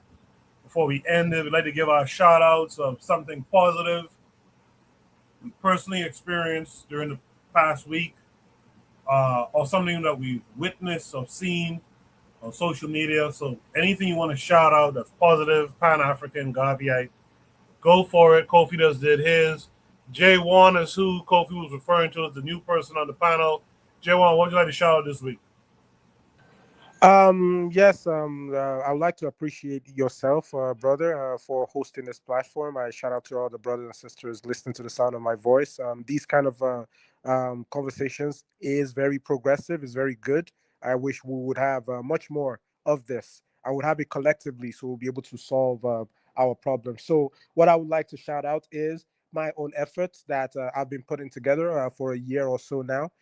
Basically, um, I always wonder that people who come into their African-centered consciousness, they do not have a place where we can say, you know what? If you are asking questions that, oh, what kind of reality is this? That what is going on here? They start asking questions about what is going on with white people and racism and anything like that, or they just want to explore their African-centered consciousness. We, myself, and some good brothers have built a platform and we call it United Black World, Verso.app. I would suggest all the Gaviites, everyone, to visit that website. It is free, and you would have access to information in a organized, centered collective way. Where if you're looking for lectures, you can mention any of the ancestors, and we can say that we have plenty of their lectures on that website. Dr. John Eric Clark, Dr. Ben, Dr. Amos Wilson, ancestors both past and present now, videos that we think is going to be very informative. So we have videos like that. However, we do encourage, we understand that reading is more important than watching television. So we also have books on there as well. Hundreds going to thousands of books, black books. We call them badass black books. So any of the books that most of the books I'm sure that most of the brothers here will be familiar with have been collected by yours truly. I have been collecting some books, soft copy, because you can't really move around with the books that we have. So we have about almost 16,000 black books about history, about how to get things done, about how to build things. And we are trying to institutionalize that particular knowledge. So that is what I would like to shout out. Please just go visit that website and share the link with brothers and sisters who are interested with helping us build this movement as well. Thank you, everyone. J1, one more time. What's the name of the app again? United Black World Versal.app. Okay, so J1, do me a favor. Since we're connected on Twitter, tweet that out tonight, and I will retweet it and screen capture it and share it on YouTube and stuff. All right? Yes, sir. All right. Thank you. Appreciate you for being here. Hopefully, you'll join us again next week, 8 p.m. Eastern Standard Time, and let some people know. Invite a friend or two. Real Black Gentleman, what would you like to shout out this week? It's been a minute since I've been on, but a couple weeks ago, there was some people out in Zambia. There was I guess some Chinese man was out there trying to be all big boss. The workers had to step up. I don't know if you guys mentioned that before, but yeah, I just want to give a shout out to them for staying on business. That's all.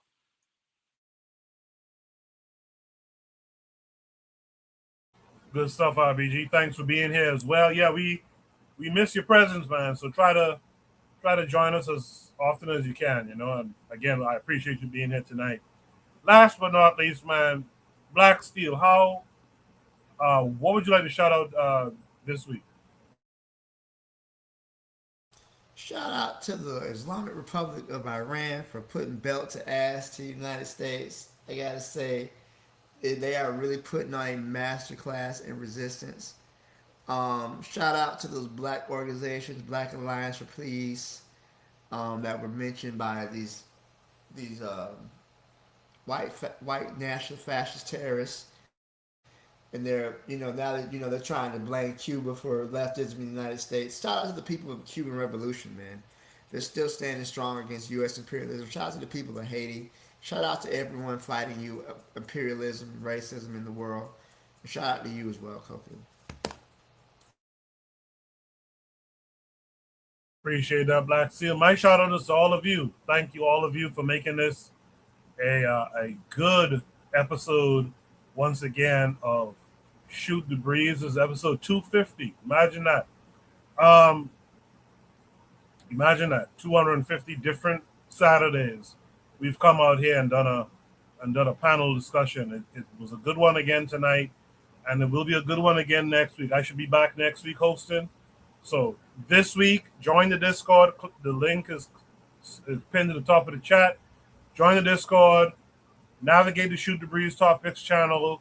Drop a prompt as well as an attachment to some type of video, image, social media posting so that we can put it up on Shoot the Breeze in the coming weeks. All right, man. You guys be good. I'll see you guys soon. Until next time, peace.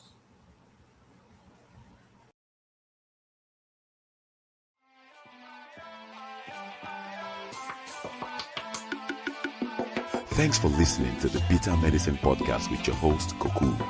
If you like what you just heard, we hope you pass along our web address, bittermedicineblogs.com, to your friends and colleagues, and share our show to all your social media. Be sure to check out our archive section on our website for previous podcasts. This has been a KWAZ radio production. Join us next time for another session of the Bitter Medicine Podcast. Follow us on Facebook at Bitter Medicine Show, Twitter, Bitter Meds, Tumblr, Bitter Meds, Instagram, Bitter Medicine.